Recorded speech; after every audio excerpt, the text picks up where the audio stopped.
Okay, so we are resuming. Break से पहले हम लिटरल रूल और गोल्डन रूल पर बात कर रहे थे। लिटरल रूल बात करता है बेटा डिक्शनरी मीनिंग्स पर, जबकि गोल्डन रूल ये कहता है बेटा, गोल्डन रूल ये कहता है कि अगर लॉ एब्सर्ड हो रहा हो तो court has the power to change the words और its meaning. As I discussed earlier कि गोल्डन रूल के मुताबिक अगर लॉ एब्सर्ड हो रहा होगा तो कोर्ट वर्ड्स को और उनके मीनिंग्स को क्या कर देगा बेटा, चेंज कर देगा। Okay, now there is one more rule which we call as mischief rule. Now what is mischief rule? बेटा गौर से सुनिएगा। बेटा mischief rule ये कहता है कि हम वर्ड्स को कंसिडर नहीं करेंगे, हम एब्सर्डनेस को कंसिडर नहीं करेंगे, तो सर फिर मिस्चीफ रूल कंसिडर करेगा। बेटा मिस्चीफ रूल ये कहता है कि हम पर्पस ऑफ लॉ को देखेंगे कि उस लॉ को बनाने के पीछे पार्लियामेंट का क्या पर्पस था या वो क्या ऑब्जेक्टिव अचीव करना चाह रहे थे। पार्लियामेंट का क्या पर्पस था और बेटा पार्लियामेंट क्या ऑब्जेक्टिव अचीव करना चाह रही थी। देखिए प्लीज गौर से सुने, लॉ किसने बनाया? पार्लियामेंट ने। बेटा लॉ किसने बनाया? पार्लियामेंट ने। उस लॉ को अप्लाई किसने करना है? कोर्ट ने। लॉ बनाया पार्लियामेंट ने, उस लॉ को अप्लाई करना है किसने? कोर्ट ने। तो जब लॉ पार्लियामेंट ने बनाया और लॉ अप्लाई कोर्ट ने करना है तो there will be a problem of interpretation. There will be a problem of interpretation, क्योंकि कोर्ट ये कहती है कि हम लॉ को इंटरप्रेट करते हुए किस रूल को यूज करें, ये हमारे लिए एक रियल डिफिकल्टी है। बेटा कभी कभार कोर्ट लॉ को इंटरप्रेट करते हुए सिंपल ऑर्डिनरी डिक्शनरी मीनिंग्स का इस्तेमाल करती है। किनका इस्तेमाल करती है? सिंपल, ऑर्डिनरी और डिक्शनरी मीनिंग्स का इस्तेमाल करती है लिटरल रूल में। अच्छा, जब कोर्ट लिटरल रूल को फॉलो करेगी तो वो इस बात को इग्नोर कर देगी कि लॉ एब्सर्ड हो रहा है या नहीं हो रहा, क्योंकि लिटरल रूल तो बस डिक्शनरी मीनिंग को मानता है। लिटरल रूल तो सिर्फ किसे मानता है बेटा? डिक्शनरी मीनिंग को। लिटरल रूल के अंदर कोर्ट इन तमाम बातों को इग्नोर कर देगी कि भाई क्या इंपैक्ट आ रहा है। कोर्ट इस बात को इग्नोर कर देगी कि ordinary simple dictionary meaning use करेगी और कोर्ट ये सब इग्नोर कर देगी कि भाई इससे क्या इंटरप्रिटेशन डेवलप होगी। गोल्डन रूल ये कहता है कि अगर लॉ, बेटा गोल्डन रूल ये कहता है कि अगर लॉ एब्सर्ड हो रहा है तो court can change the words और their meaning. Court can change the words और देयर मीनिंग्स। बेटा गोल्डन रूल से फैसला अलग आएगा, लिटरल रूल से फैसला अलग आएगा। मिस्चीफ रूल क्या कहता है कीजिएगा। मिस्चीफ रूल ये कहता है कि कोर्ट लॉ को इंटरप्रेट करते हुए लॉ का पर्पस देखेगी। क्या देखेगी? लॉ का देखेगी। Court will look at the purpose of law. बेटा मिस्चीफ रूल के अंदर कोर्ट अल्फाजों के पीछे नहीं पड़ेगी। कोर्ट ये देखेगी कि लॉ को बनाने का मकसद क्या था। What was the problem which the parliament was intending to resolve, और कोर्ट उस प्रॉब्लम को हल करेगी rather than looking for the words, rather than looking for the words। Mischief rule के तहत कोर्ट लॉ को इंटरप्रेट करते हुए लॉ का पर्पस देखेगी कि भाई उस लॉ को बनाने का क्या मकसद था। कोर्ट ये देखेगी कि बेटा उस लॉ को बनाने का क्या मकसद था। What was the real purpose behind that law, उस लॉ के पीछे रियल पर्पस क्या था? Sir what do you mean by this? बेटा there was a case of Smiths versus Hughes, a very interesting case. आप लोगों के लिए बड़ा इंटरेस्टिंग केस है, स्मिथ्स वर्सेस ह्यूज। बेटा कुछ प्रोस्टिट्यूट्स थी, प्रोस्टिट्यूट्स क्या कर रही थी वो बेटा, वो रोड पर, स्ट्रीट पर खड़ी हो जाती थी, और जो आम लोग वहां से गुजर रहे होते थे ना, उनको उल्टी सीधी आवाजें मारती थी। आप लोग समझ सकते हो कैसी आवाजें मारती थी। अब वो, ये यूके का केस है बेटा, प्रोस्टिट्यूट्स क्या करती थी, वहां से गुजरते लोगों पर आवाजें मारती थी। तो ये मसला एक पब्लिक इशू बनता जा रहा था, तो पार्लियामेंट ने इसके ऊपर एक लॉ बना दिया। पार्लियामेंट ने बेटा इसके ऊपर क्या बना दिया, एक लॉ बना दिया। किसने लॉ बना दिया? पार्लियामेंट ने। अच्छा, अब पार्लियामेंट ने क्या लॉ बनाया, गौर कीजिएगा। पार्लियामेंट ने लॉ बना दिया कि it is a crime for prostitutes, it is a crime for prostitutes to stand on a street, it is a crime for prostitutes to stand on a street and disturb the passage of normal people। कि prostitute road पर खड़े होकर लोगों को disturb नहीं करेंगी। या कि आज के बाद प्रोस्टिट्यूट्स रोड पे खड़े होकर आम इंसान की इज्जत पर हमले नहीं करेंगी। डन। अब उन प्रोस्टिट्यूट्स ने क्या किया कि स्ट्रीट के गिर्द के जो ग्राउंड फ्लोर के फ्लैट्स थे, जो फर्स्ट सेकंड फ्लोर के फ्लैट्स थे बेटा, वो उनकी बैल्कनीज में गंदे अंदाज में खड़े होकर आवाजें मारती थी, हैं? वो चिकने ऐसी आवाजें मारती थी। लोगों ने फिर केस कर दिया, बोला यार ये व्हाट इज दिस, आपने लॉ बनाया फिर भी ये तो प्रोस्टिट्यूट्स खड़ी हैं। कोर्ट ने प्रोस्टिट्यूट्स को बुला लिया, बोला आपको नहीं पता लॉ आ गया and it is a crime. उन्होंने कहा लॉ निकालो। उन्होंने कहा क्या निकालो भाई, लॉ निकालो। लॉ में लिखा था it is a crime for prostitutes to stand on a street, it is a crime for prostitutes to stand on a street and disturb a passage of normal people। बोला कौन जालिम कहता है कि हम स्ट्रीट पर खड़े हैं, हम तो अपने घरों की बालकनीज में खड़े हैं, ग्राउंड फ्लोर के घरों के आधे दरवाजे खुले छोड़ के है, और लोगों को इंड्यूस करते थे, छेड़ती थी।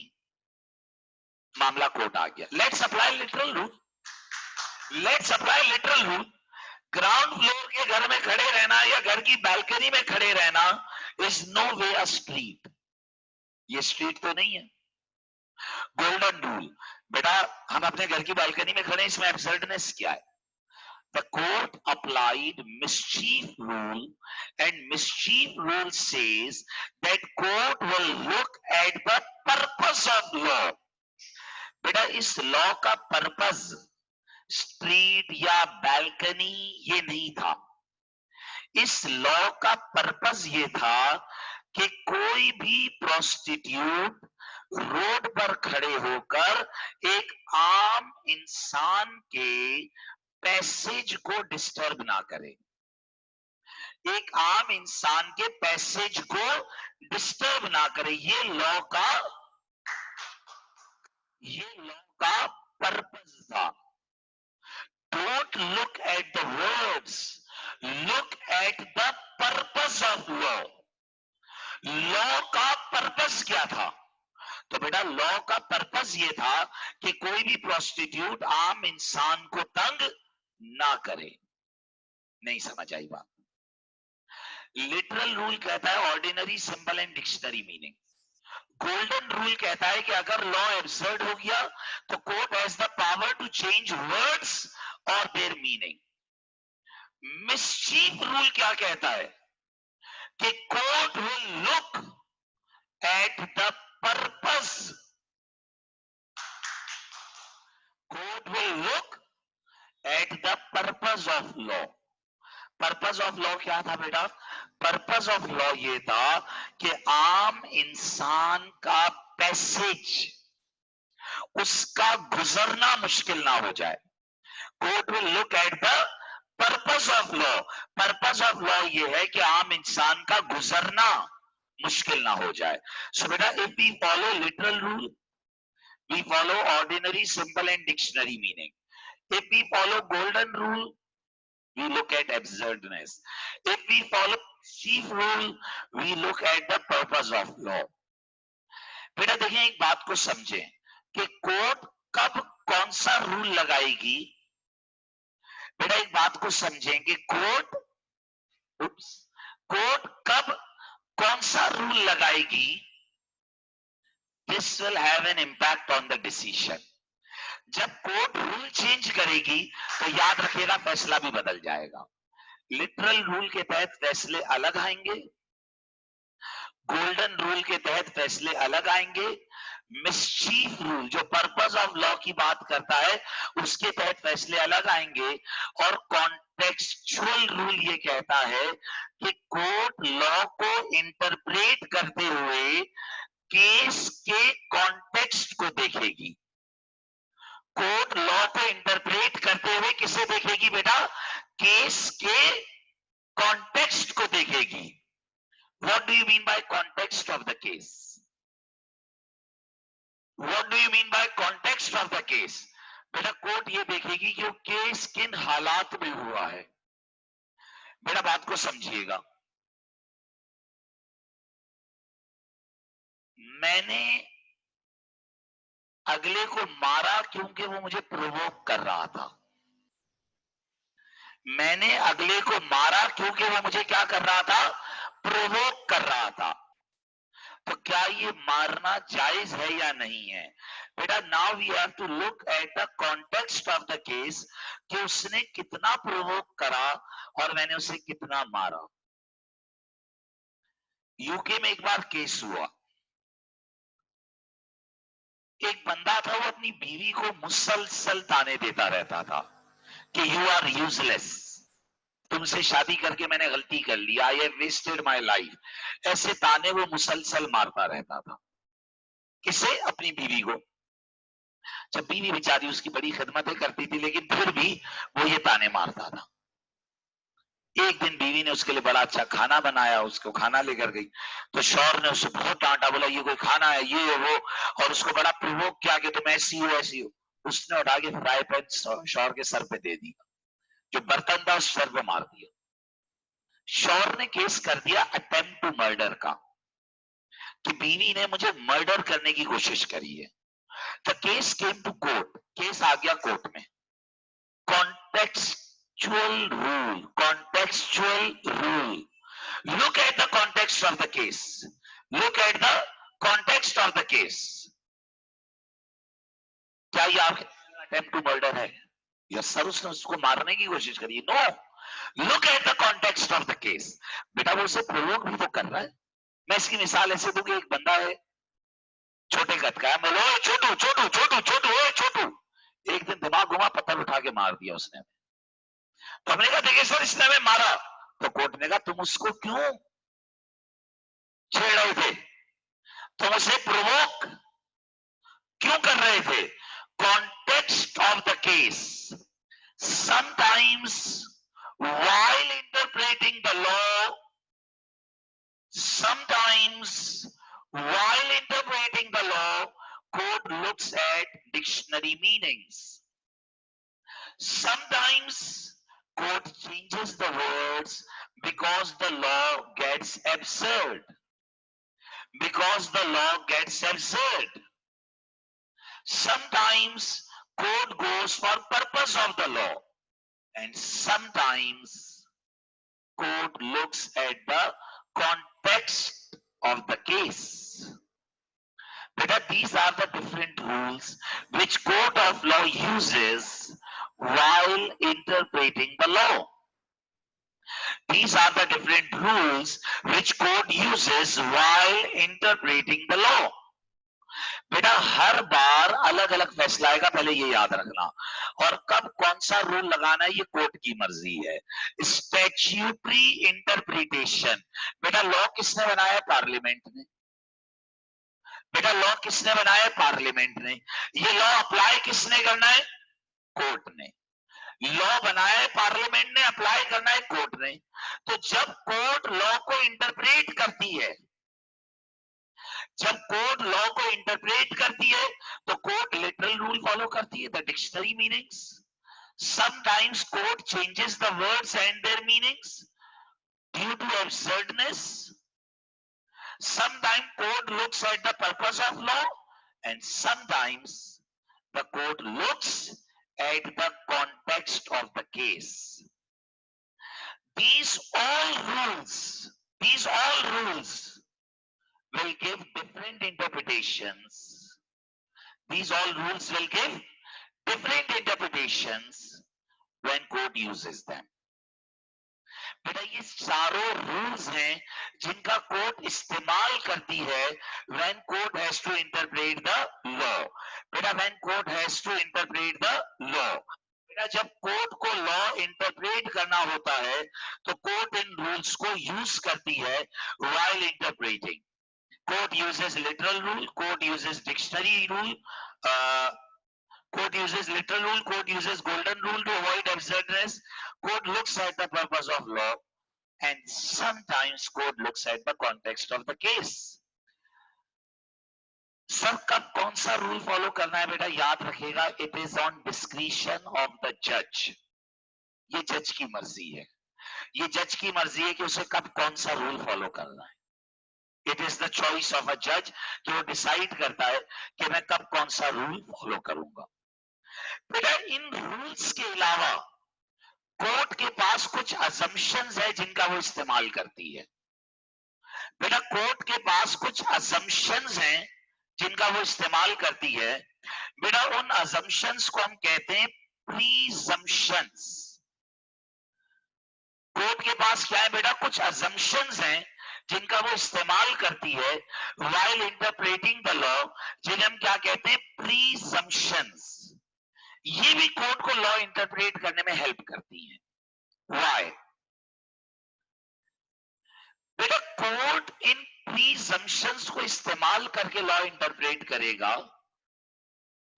बेटा कोर्ट इन प्रीजम्पशंस को इस्तेमाल करके लॉ इंटरप्रेट करेगा। कौन? Court.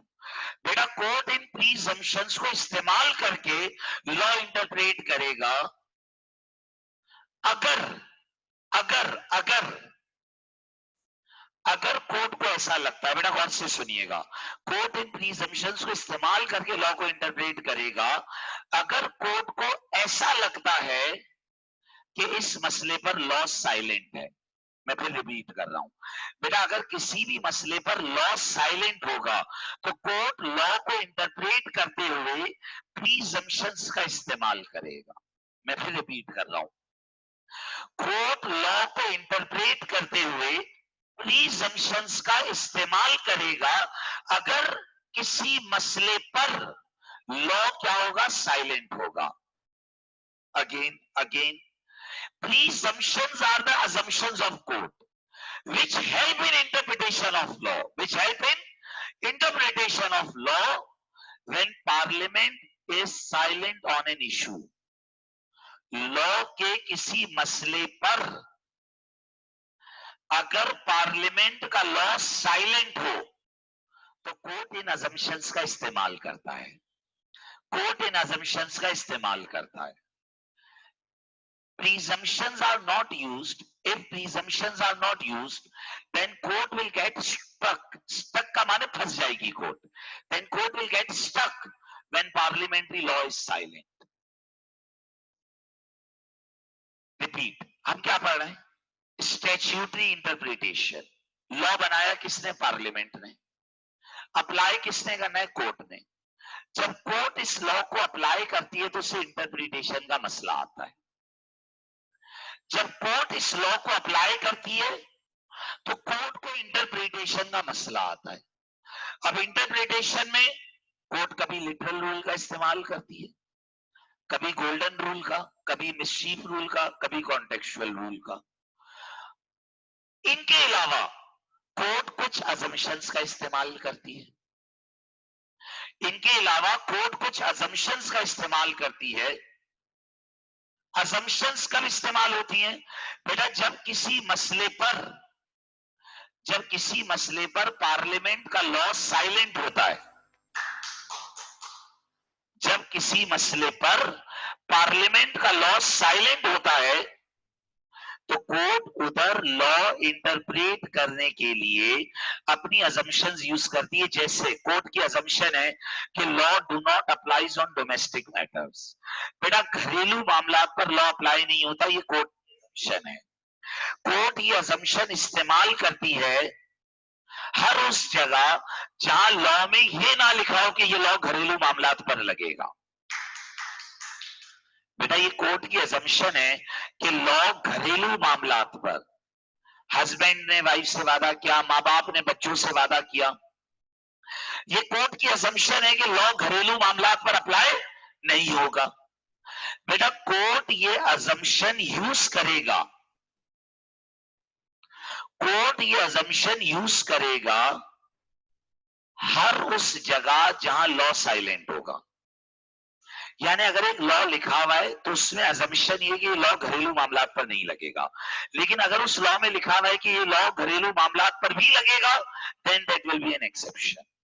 Similarly law do not applies on the king. UK में जो लॉ बनेगा वो बादशाह पर, रॉयल फैमिली पर अप्लाई नहीं होगा। ये कोर्ट की अजम्पशन है। ये कोर्ट की क्या है बेटा? अजम्पशन है। लेकिन ये उस वक्त यूज होगी जब लॉ साइलेंट होगा। अगर लॉ में ये लिखा हुआ है कि ये बादशाह पर भी अप्लाई होगा तो फिर ये अजम्पशन फॉलो नहीं होगी। Similarly law do not applies retrospectively. बेटा अगर लॉ आज बनेगा, अगर लॉ आज बनेगा तो आज के बाद से अप्लाई हो सकता है, रेट्रोस्पेक्टिव अप्लाई नहीं हो सकता।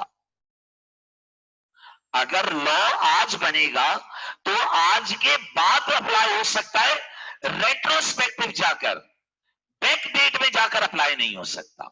ये अजम्पशंस हैं कोर्ट की। Accused is innocent until proven guilty. बेटा जिस पर इल्जाम लगा है वो इनोसेंट है जब तक कि उसका जुर्म साबित ना हो जाए। तो presumptions are the assumptions of the court.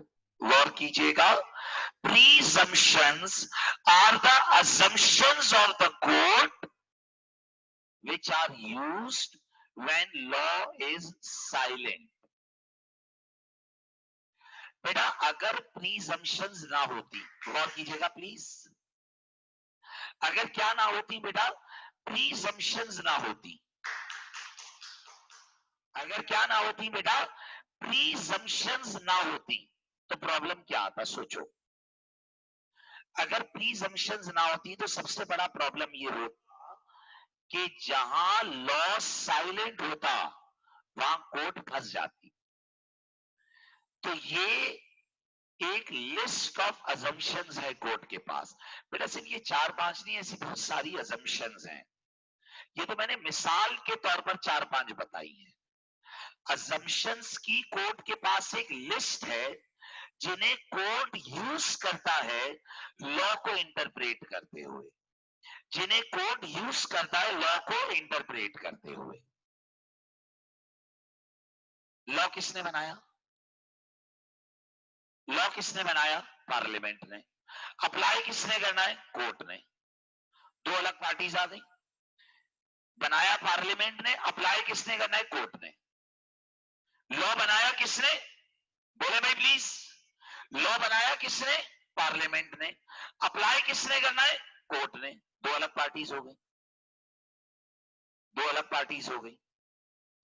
Court को ये लॉ अप्लाई करने में प्रॉब्लम आ रहा है, तो अप्लाई करने की गर्ज से कोर्ट ने लिटरल रूल बनाया जिसमें ऑर्डिनरी, सिंपल और डिक्शनरी मीनिंग यूज करे। एब्सर्डनेस पर गोल्डन रूल बनाया।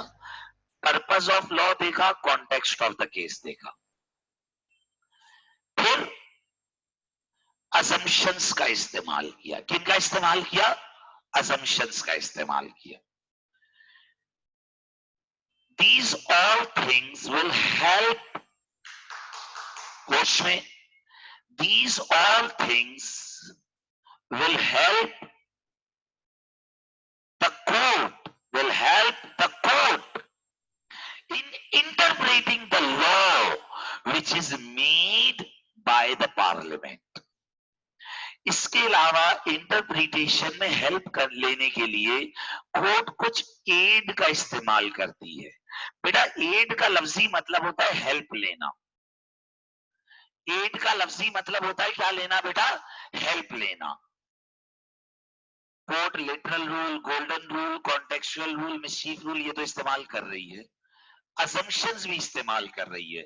इसके अलावा कोर्ट क्या लेती है? कुछ हेल्प लेती है, एड लेती है, add. Now what do you mean by aid लेना? What do you mean by aid लेना, help लेना? बेटा जब कोर्ट लॉ इंटरप्रेट कर रही होती है तो कोर्ट कुछ एक्सटर्नल हेल्प्स लेती है। कोर्ट क्या लेती है? कुछ external helps. What do you mean by this? बेटा अगर किसी हेड पर लॉ वेग होता है, लॉ क्या होता है? वेग होता है या सब्जेक्टिव होता है, तो कोर्ट पुराने केसेस उठाकर हेल्प ले लेती है। इंटरनेशनल केसेस, दूसरे मुल्क के केसेस उठाकर हेल्प लेती है। लॉ के जो मैगजीन्स होते हैं वो पढ़ती है। बेटा लॉ मैगजीन्स के अंदर डिफरेंट लॉयर्स ने उस लॉ के बारे में अपनी अपनी कमेंट्री करी होती है। लॉ के आर्टिकल्स पढ़ती है, लॉ की रिपोर्ट्स पढ़ती है। ये सारी चीजें उस लॉ के बाहर हैं। ये सारी चीजें उस लॉ के बाहर हैं। And they all assist and they all assist the court and they all assist the court in interpreting law। और ये तमाम चीजें कोर्ट को असिस्ट करती हैं, हेल्प करती हैं लॉ इंटरप्रेट करने में। क्या इंटरप्रेट करने में बेटा? लॉ इंटरप्रेट करने में हेल्प करती हैं, क्योंकि ये सारी चीजें लॉ की बुक के बाहर हैं। देखें इधर, सुने बेटा, जज ने एक लॉ पढ़ा, पार्लियामेंट का बनाया हुआ लॉ है। अब जज को कंफ्यूजन हो रही है कि यार इस लॉ का ये मतलब भी हो सकता है और ये मतलब भी हो सकता है। तो जज क्या कर सकता है कि उसी लॉ पर कोई मजीद पुराना केस हो वो देख ले, कोई इंटरनेशनल दूसरे मुल्क का कोई केस मिल जाए, दूसरे मुल्क के जो रेलेवेंट लॉज देखेगा, लॉ के मैगजीन्स देखेगा, लॉ के आर्टिकल्स देखेगा, लॉ रिपोर्ट्स जो बनती हैं जिसमें डिफरेंट बड़े बड़े लॉयर्स अपने ओपिनियन देते हैं उस लॉ पर। और एक चीज होती है जिसे कहते हैं Hansard. Sir what is Hansard? What is Hansard? गौर से सुनिएगा बेटा। हैंसर्ड पार्लियामेंट की मीटिंग के मिनट्स होते हैं। हैंसर्ड पार्लियामेंट, अब गौर से सुनाइए, आपको थोड़ा सुनना पड़ेगा। पार्लियामेंट की मीटिंग के मिनट्स होते हैं। बच्चे ने कहा सर क्या होता है ये? बेटा आपने पार्लियामेंट्री लॉ मेकिंग पढ़ ली है। बेटा पार्लियामेंट इस इजलास में वो लॉ बना होगा, पार्लियामेंट की जिस मीटिंग में वो क्या बना होगा? लॉ बना होगा।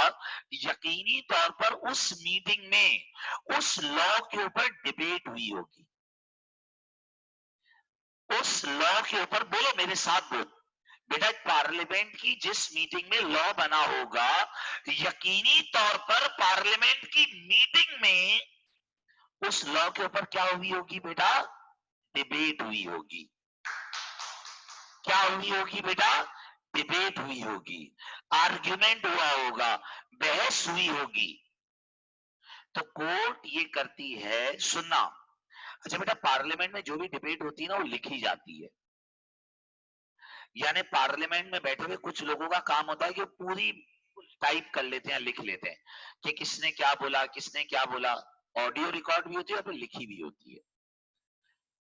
ये इस बात का एविडेंस होता है कि किसने उस वक्त क्या बोला था, ताकि कल को कोई ये ना बोल दे कि मैंने तो ये नहीं बोला था। यानी हर मेंबर ऑफ पार्लियामेंट की बहस लिखी हुई है। अब सुनिएगा, कोर्ट लॉ को इंटरप्रेट करते हुए, कोर्ट लॉ को क्या करते हुए, बोलो बेटा, कोर्ट लॉ को क्या करते हुए, इंटरप्रेट करते हुए केसेस देखेगी, इंटरनेशनल केसेस देखेगी, इंटरनेशनल लॉज देखेगी, लॉ के मैगजीन पढ़ेगी, लॉ के आर्टिकल पढ़ेगी, रिपोर्ट्स पढ़ेगी, और पार्लियामेंट की जिस मीटिंग में, पार्लियामेंट की जिस मीटिंग में उस लॉ को बनाया गया था, उस मीटिंग की डिबेट जाकर पड़ेगी कि उस दिन क्या बातचीत हुई थी, कि उस दिन क्या बातचीत हुई थी। सर वो डिबेट या वो मिनट्स पढ़ने से क्या फायदा होगा बेटा? उससे फायदा ये होगा कि कोर्ट को ये समझ आ जाएगा कि किस लॉ के पीछे पार्लियामेंट की क्या लॉजिक थी, किस लॉ के पीछे पार्लियामेंट की क्या लॉजिक थी। बात को समझना बेटा, कर क्या रहे, लॉ को इंटरप्रेट कर रही है कोर्ट, उसके लिए कोर्ट क्या ले रही है, हेल्प ले रही है, एक्सट्रिंसिक यानी किताब के बाहर से हेल्प ले रही है। पुराने cases, international laws, magazine, article, Hansard क्या होता है कि पार्लियामेंट की जिस मीटिंग में,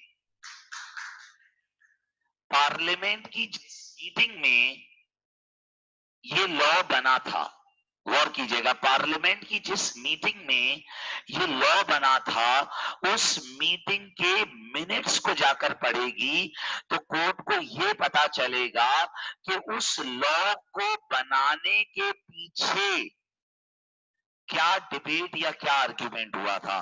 तो कोर्ट को उस लॉ का रियल पर्पस समझ आ जाएगा। देखो बेटा, पार्लियामेंट में जो भी बहस हुई सब तो लॉ नहीं बन गया ना, लॉ तो फाइनल आउटकम है। तो पार्लियामेंट की जब आप वो बहस पढ़ोगे तो you will understand the law in much better manner.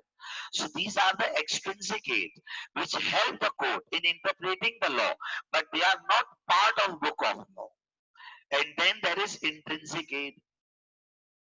Intrinsic aid क्या होती है बेटा? इंट्रिंसिक एड वो एड है जो बुक ऑफ लॉ के अंदर मौजूद है, जो बुक ऑफ लॉ के अंदर मौजूद है, with in the book of law. जैसे लॉ के अंदर जो एग्जाम्पल्स गिवन होती हैं, जब पार्लियामेंट लॉ लिखती है तो उसके साथ एग्जाम्पल दे देती है। अपेंडिक्स, अपेंडिक्स का मतलब क्या होता है? एंड में एग्जाम्पल्स या इंटरप्रिटेशन या डिटेलिंग दे देती है। Title of the law, law का स्कोप कि ये लॉ कहां कहां लगेगा। बेटा देखो, पार्लियामेंट तो लॉ बस कानून के पॉइंट्स बनाकर दे देती है, फिर उस पॉइंट्स ऑफ लॉ के ऊपर उस लॉ का स्कोप ऐड किया जाता है, उस लॉ का प्रीफेस ऐड किया जाता है। प्रीफेस माने ही बताया जाता है कि वो लॉ है किस बारे में, लॉ में एग्जाम्पल्स दी जाती हैं।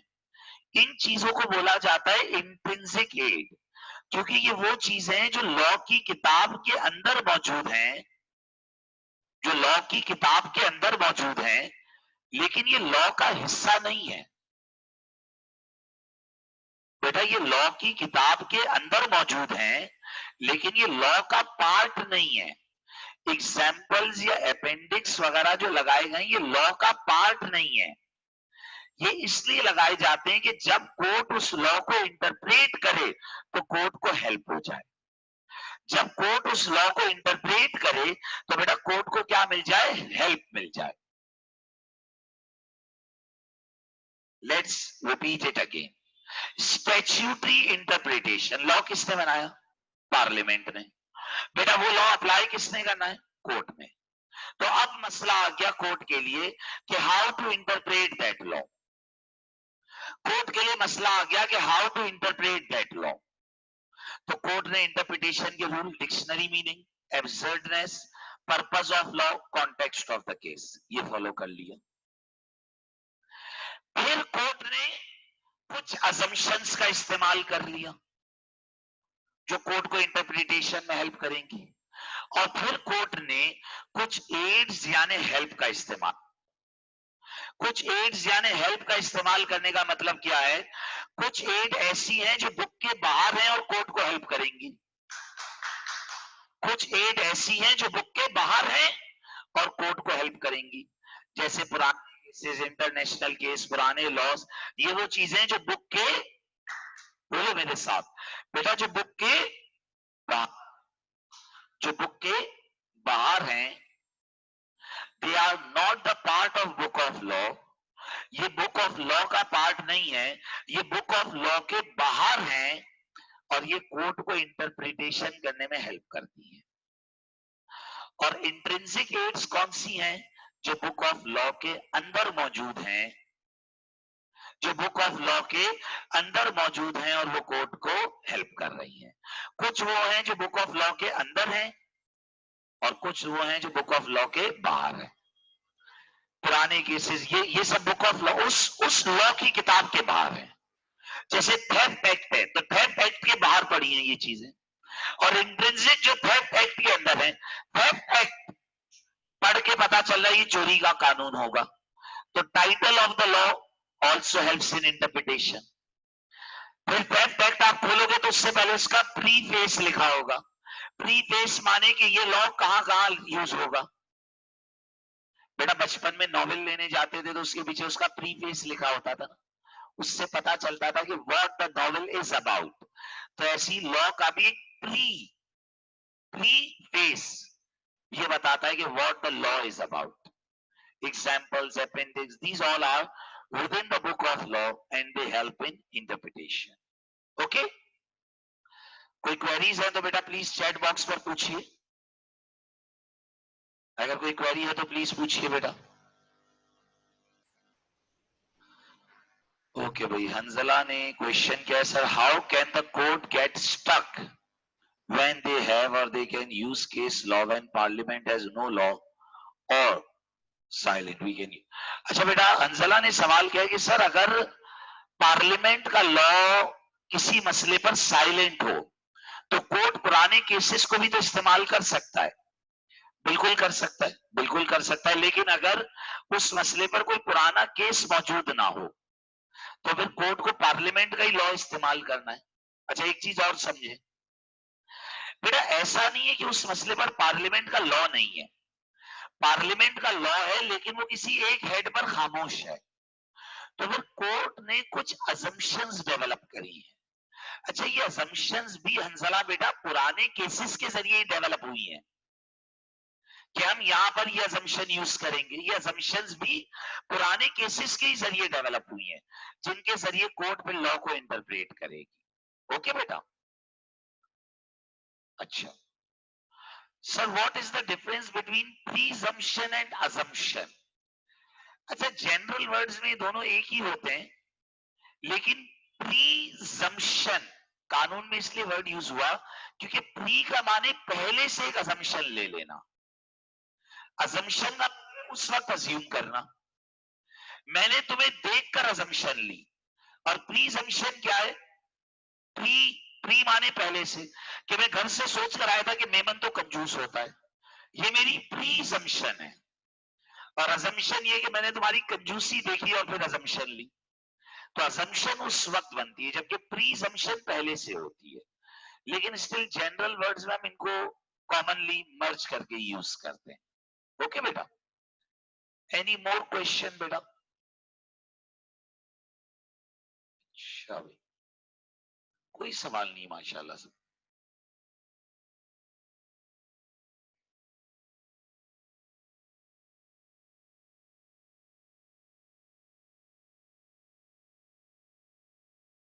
कोई और सवाल हो तो बेटा प्लीज पूछ लीजिए।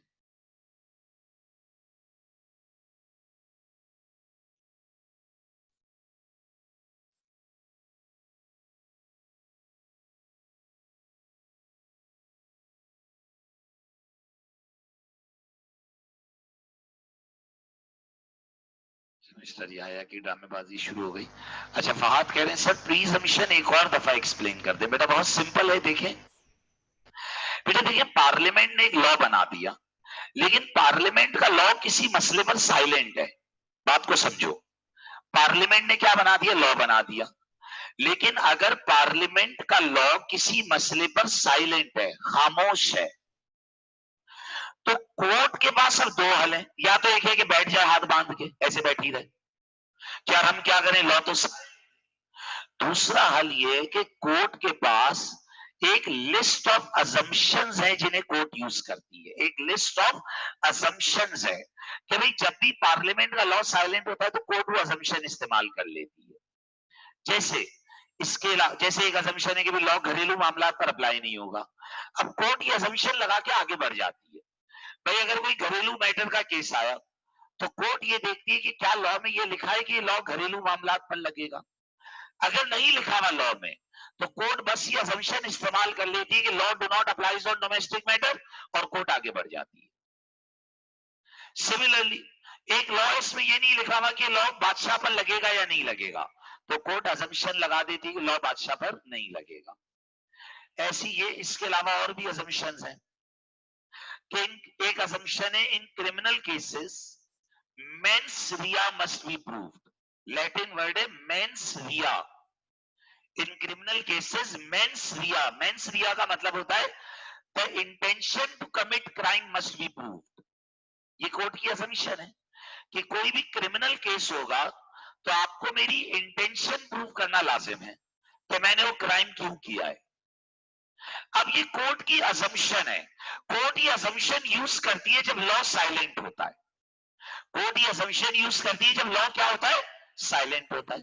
इन criminal cases mens rea must be used, ये कोर्ट की असम्पशन है। तो there are too many assumptions, ये बहुत सारी असम्पशंस हैं जो कोर्ट ने ओवर द पीरियड डेवलप करी हैं कि भाई जब भी लॉ साइलेंट होगा तो we will use an assumption. यानी अगर पार्लियामेंट का लॉ किसी मसले पर खामोश होगा तो हम स्टक नहीं हो जाएंगे, फंस नहीं जाएंगे, बल्कि हम असम्पशन लगाकर आगे बढ़ जाएंगे। ओके बेटा, आप बेटा बात समझ आ गई है? अच्छा, मोहम्मद अजीम साहब ने कहा है sir, law does not applies retrospectively, like new law won't apply to previous cases where his case he was challenged due to law। बेटा देखिए, law do not apply retrospectively का मतलब है कि अगर लॉ से बनाए तो बैक डेट पर जाकर अप्लाई नहीं होगा। आपने कहा कि सर मुशर्रफ ने जो इमरजेंसी लगाई थी उसका केस तो आज चल रहा है। बेटा इमरजेंसी लगाई थी, उस पर कॉन्स्टिट्यूशन तो मौजूद था ना, जो इमरजेंसी कब लगाई जा सकती है उसको बयान करता है। तो मुशर्रफ के खिलाफ केस ये चल रहा है कि कॉन्स्टिट्यूशन ऑफ पाकिस्तान ने बताया हुआ है कि फौज इमरजेंसी कब लगा सकती है, उसने उन क्लॉजेस को तोड़ा है। और कॉन्स्टिट्यूशन ऑफ पाकिस्तान मुशर्रफ की इमरजेंसी लगाने के बाद नहीं बना, कॉन्स्टिट्यूशन ऑफ पाकिस्तान तो 71 72 में बन गया था। मुशर्रफ ने इमरजेंसी तो 1999 में लगाई है। Law do not apply retrospectively का मतलब कि जैसे अगर एक लॉ 2004 में बना होता तो वो 1999 पर जाकर अप्लाई नहीं हो सकता। जो लॉ आज से बनेगा वो आज के बाद से अप्लाई होगा। ये कोर्ट की असम्पशन है। लेकिन एक्सेप्शनल केसेस में अगर पार्लियामेंट ये कह दे कि ये लॉ बैक डेट से लगेगा तो बैक डेट से लगेगा, लेकिन अगर लॉ साइलेंट है तो ये असम्पशन है कि वो लॉ बैक डेट से जाकर अप्लाई नहीं होगा। ओके बेटा, चले भाई, और कोई सवाल बेटा किसी बच्चे का? मेरा ख्याल है आप तमाम लोगों को चीजें समझ आ रही हैं। देखिए बेटा, मैं बार बार एक बात कहूंगा, आप लोग ऑनलाइन पढ़ रहे हो, आप लोगों की रिस्पॉन्सिबिलिटी बहुत ज्यादा है। ये नोट्स मैं आप लोगों को पीडीएफ भी भेज दूंगा, बट आप लोग कैंपस आए, फोटोकॉपी शॉप, बुक शॉप खुली हुई है, नोट्स लें और बेटा घर पर नोट्स से साथ साथ पढ़ें और बीपीबी की बुक की रीडिंग साथ साथ करें। अगर आप लोग साथ साथ घर पर बुक रीडिंग नहीं करेंगे तो you will simply waste your efforts, आप अपने एफर्ट्स जाया कर रहे हैं। चलें बेटा, अब बात आगे बढ़ाते हैं। अब हमारे पास बेटा लीगल सिस्टम जो पहले 10 मार्क्स हैं उनमें हमारे पास हमने ये पढ़ लिया कि लॉ कैसे बना, कॉमन लॉ, इक्विटी लॉ। अगर किसी बच्चे ने कल छुट्टी मारी थी तो बेटा वो रिकॉर्डिंग ले लेना मुझसे कल की क्लास की। कॉमन लॉ इक्विटी लॉ पढ़ा, पार्लियामेंट्री लॉ मेकिंग पढ़ा, डेलीगेटेड लेजिस्लेशन पढ़ा, हमने स्टैट्यूटरी इंटरप्रिटेशन आज कंप्लीट कर लिया। अब हमारे पास एक टॉपिक है डॉक्ट्राइन ऑफ बाइंडिंग प्रीसिडेंट या केस लॉ जिसे कहते हैं। फिर एक टॉपिक है कोर्ट्स का स्ट्रक्चर, एक टॉपिक है criminal and civil law, and then last is human rights act. तो कोशिश करेंगे इंशाल्लाह हम आज लीगल सिस्टम कंप्लीट कर लें। हो सकता है कि एंड में थोड़ा बहुत रह जाए तो उसे फिर नेक्स्ट क्लास में कर लेंगे, क्योंकि आज थोड़ी सी क्लास शुरू होने में भी हमें 20-25 मिनट स्टार्ट में जाया हो गए थे क्योंकि ऑनलाइन के सेटअप में। बट इंशाल्लाह from the next time we will be much more fluent, हम ज्यादा रवा हो जाएंगे इस पर। Let's start. Doctrine of binding precedent या case law, what is this? देखिए कोर्ट्स का एक सिस्टम है, गौर कीजिएगा बेटा, कोर्ट का एक निजाम है कि कोर्ट हमेशा अपने पुराने फैसलों को फॉलो करती है। कोर्ट का एक निजाम क्या है कि बेटा कोर्ट हमेशा अपने पुराने फैसलों को क्या करती है बेटा, फॉलो करती है। What do you mean by this?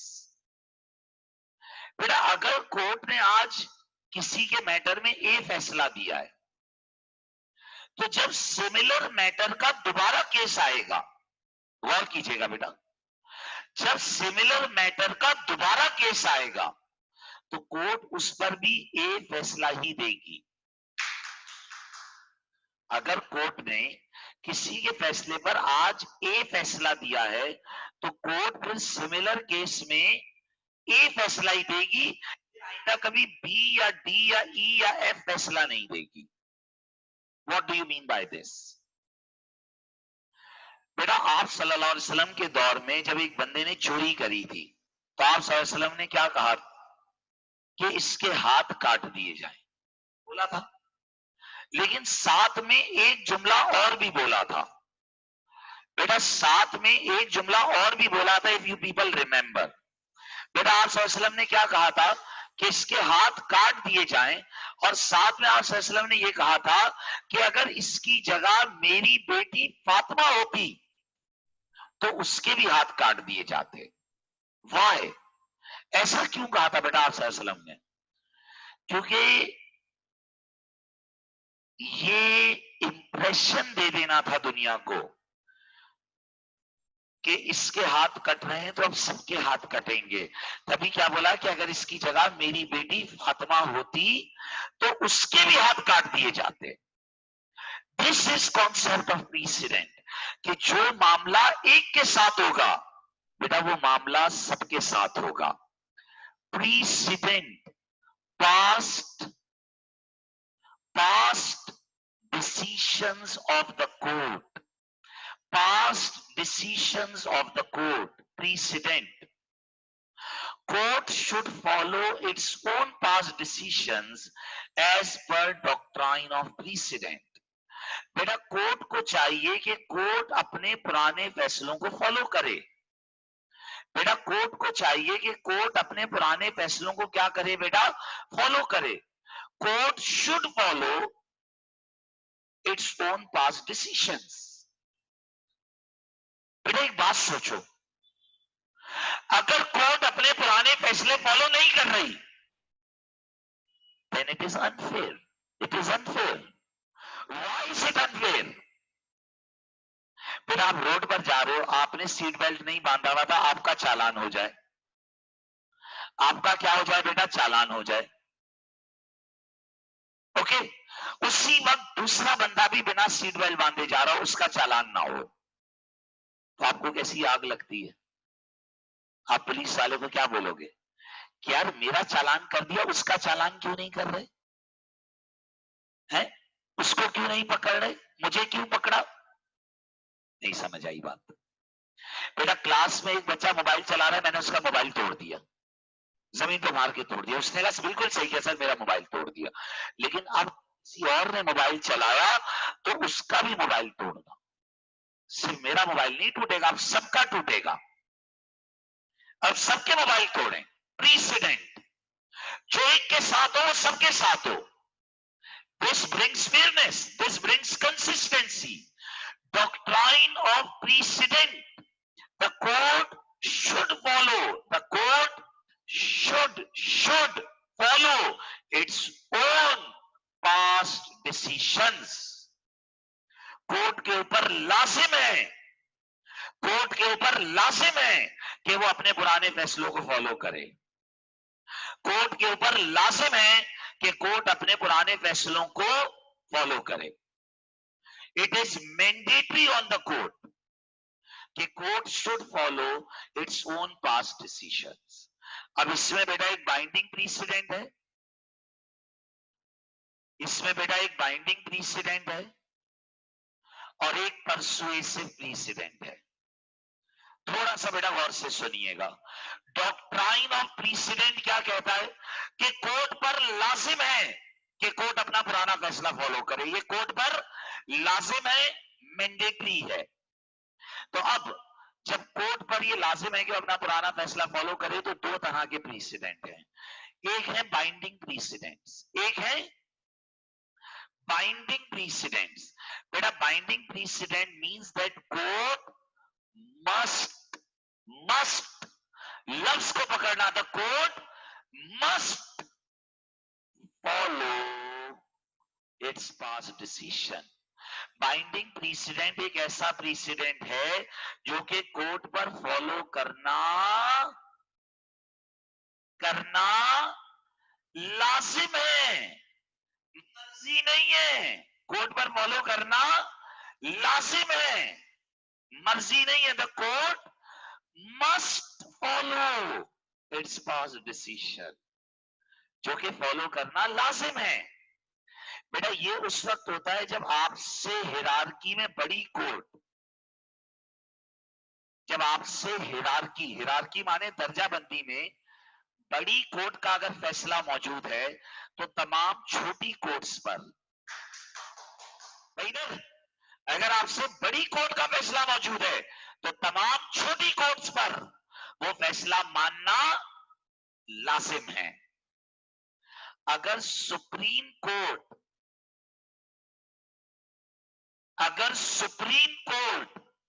एक मसले पर फैसला दे चुकी है तो उस मसले पर आज के बाद वही फैसला फॉलो होगा। अगर सुप्रीम कोर्ट एक मसले पर एक फैसला दे चुकी है तो आज के बाद तमाम कोर्ट्स ने वही फैसला फॉलो करना है। अगर सुप्रीम कोर्ट एक मसले पर एक फैसला दे चुकी है तो आज के बाद बेटा वही फैसला तमाम कोर्ट्स ने यूज करना है। यानी बेटा अब कोई कोर्ट उसके अलावा कोई और फैसला नहीं दे सकेगी। Binding precedent means that court must follow its past decisions.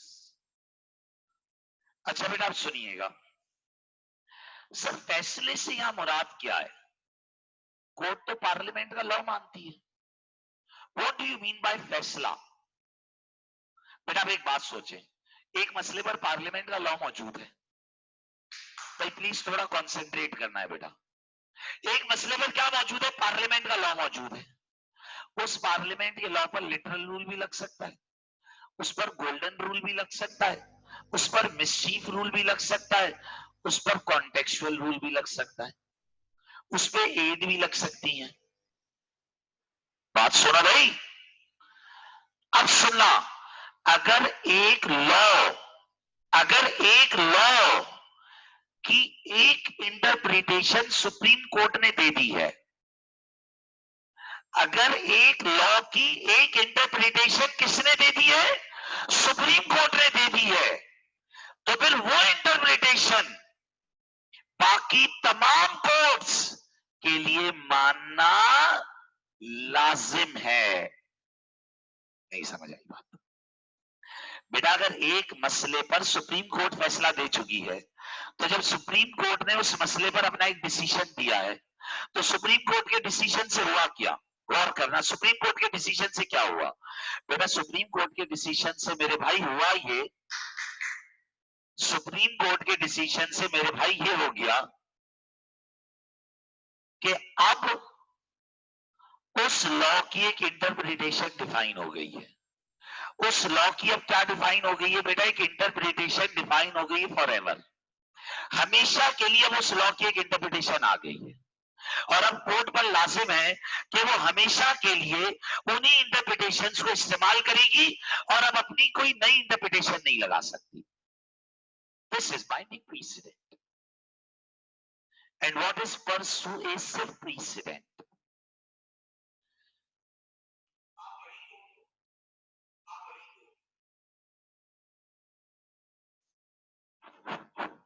बेटा मिसाल के तौर,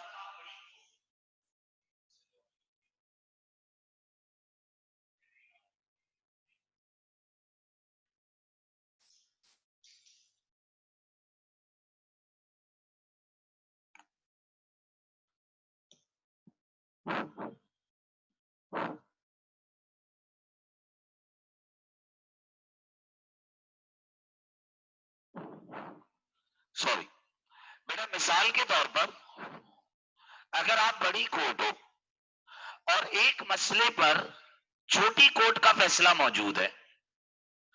बेटा अगर आप क्या हो, बड़ी कोर्ट हो, बड़ी, मिसाल के तौर पर आप हाई कोर्ट हो और उस मसले पर किसी छोटी कोर्ट का भी फैसला मौजूद है, तो बड़ी कोर्ट के ऊपर क्या छोटी कोर्ट का फैसला मानना बाइंडिंग होगा या परसुएसिव होगा? बाइंडिंग होगा या परसुएसिव होगा?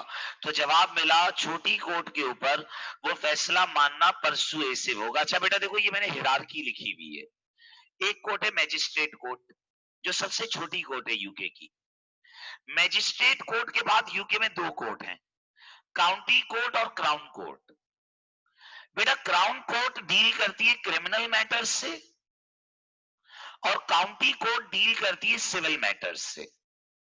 फिर यूके के अंदर है बेटा हाई कोर्ट। हाई कोर्ट के बाद है court of appeal. Court of appeal के बाद है सुप्रीम कोर्ट और फिर है यूरोपियन कोर्ट ऑफ जस्टिस। ये यूके की कोर्ट की हिरार्की है। हिरार्की माने स्ट्रक्चर है। Magistrate court, county and crown court, high court, court of appeal, supreme court and European court of justice. मेरा सवाल बहुत गौर से सुनना। आप हाई कोर्ट हो, मिसाल के तौर पर आज केस चल रहा है बेटा किधर? हाई कोर्ट में चल रहा है। मिसाल के तौर पर आज केस चल रहा है बेटा किधर? हाई कोर्ट में। ओके, उस मसले पर सुप्रीम कोर्ट का एक प्रीसिडेंट मौजूद है। उस मसले पर किसका प्रीसिडेंट मौजूद है? सुप्रीम कोर्ट का प्रीसिडेंट मौजूद है। आज आप किधर हो? हाई कोर्ट में। हाई कोर्ट के लिए सुप्रीम कोर्ट का प्रीसिडेंट बाइंडिंग होगा या परसुएसिव होगा? जी भाई, बाइंडिंग होगा या परसुएसिव होगा? तो बेटा याद रखिएगा, हाई कोर्ट के ऊपर सुप्रीम कोर्ट का फैसला बाइंडिंग होगा, क्योंकि सुप्रीम कोर्ट उससे हिरार्की में बड़ा कोर्ट है। उससे हिरार्की बड़ा कोर्ट है। तो बेटा अगर आपसे हिरार्की में बड़ा कोर्ट है जिधर केस चल रहा है, तो वो आप पर मानना लाजिम है। वो आप पर मानना लाजिम है। लेकिन अगर आपसे छोटे कोर्ट का फैसला मौजूद है, आपसे, अच्छा मिसाल के तौर पर हाई कोर्ट में केस चल रहा है और मैजिस्ट्रेट कोर्ट का फैसला मौजूद है, तो मैजिस्ट्रेट कोर्ट क्या हमारे लिए बाइंडिंग होगी? बेटा हाई कोर्ट बड़ी कोर्ट है, मैजिस्ट्रेट छोटी है, तो मैजिस्ट्रेट कोर्ट का फैसला हम पर बाइंडिंग नहीं होगा, बल्कि क्या होगा बेटा? परसुएसिव होगा। What is the meaning of persuasive? कि अगर मान लिया तो सही है और नहीं माना तो it's not a big deal. मान लिया तो सही और नहीं माना तो कोई मसला नहीं है। परसुएसिव प्रीसिडेंट, बेटा परसुएसिव प्रीसिडेंट का मतलब है आपसे छोटी कोर्ट का फैसला। परसुएसिव प्रीसिडेंट का मतलब है आपसे छोटी कोर्ट का फैसला। और बाइंडिंग प्रीसिडेंट आपसे बड़ी कोर्ट का फैसला। सिमिलरली इंटरनेशनल कोर्ट का फैसला भी हम पर बाइंडिंग नहीं है, क्योंकि बेटा हम यूके में सिर्फ यूके की कोर्ट के फैसले मानते हैं और यूरोपियन कोर्ट को मानते हैं। इसके अलावा हम किसी और को मानने के लिए पाबंद नहीं है। इसके अलावा हम किसी और को मानने के पाबंद नहीं। अगर हमने मानना है, हमारी मर्जी है। Persuasive which may be followed. What is may be followed? मान लिया सही है, और नहीं माना तो बुरा मत मानिएगा। बाइंडिंग तो लाजिम है ना, बुरा मान जाएंगे। परसुएसिव मान लिया तो सही है, नहीं माना तो कोई मसला नहीं है। Court lower in hierarchy, international courts, and the third one is obiter dicta. Third one is obiter dicta of a decision. बच्चे ने कहा sir what is obiter dicta? Obiter dicta क्या होता है? What is obiter dicta? आइए जरा गौर से, obiter dicta क्या होता है इस पर बात कर रहा हूं। बेटा कोर्ट में जब फैसला दिया जाता है ना तो 3 टुकड़ों में होता है। गौर कीजिएगा प्लीज। बेटा जब कोर्ट फैसला देती है ना तो कोर्ट का फैसला कितने टुकड़ों में होता है? 3 टुकड़ों में होता है। पार्ट 1 जिसे कहा जाता है स्पेसिफिक पार्ट, जिसमें जज ये बताता है कि कौन जीत गया और कौन हार गया। जैसे जज फैसला देगा कि भाई after considering all facts mister Yahya has been successful and mister Danial is unsuccessful. Specific part, ये जीत गया ये हार गया। सेकंड पार्ट जिसे कहते हैं रेशो डिसिंडाई। क्या कहते हैं? Ratio decidendi. What is ratio decidendi? बेटा रेशो डिसिंडाई के अंदर जज ये बताता है कि अगर मैंने इसे सक्सेसफुल और इसे फेलियर बोला है तो मैंने ऐसा क्यों बोला है, मैंने ऐसा क्यों बोला है, मेरे पास ऐसा कहने की क्या लॉजिक है। रेशो डिसिंडाई में उधर हकीकत बताता है कि मैंने क्या लॉ यूज किया है और मैंने उस लॉ के पीछे क्या इंटरप्रिटेशन यूज करी है। स्पेसिफिक पार्ट में तो बस वो ये बताता है कि ये जीत गया और ये हार गया।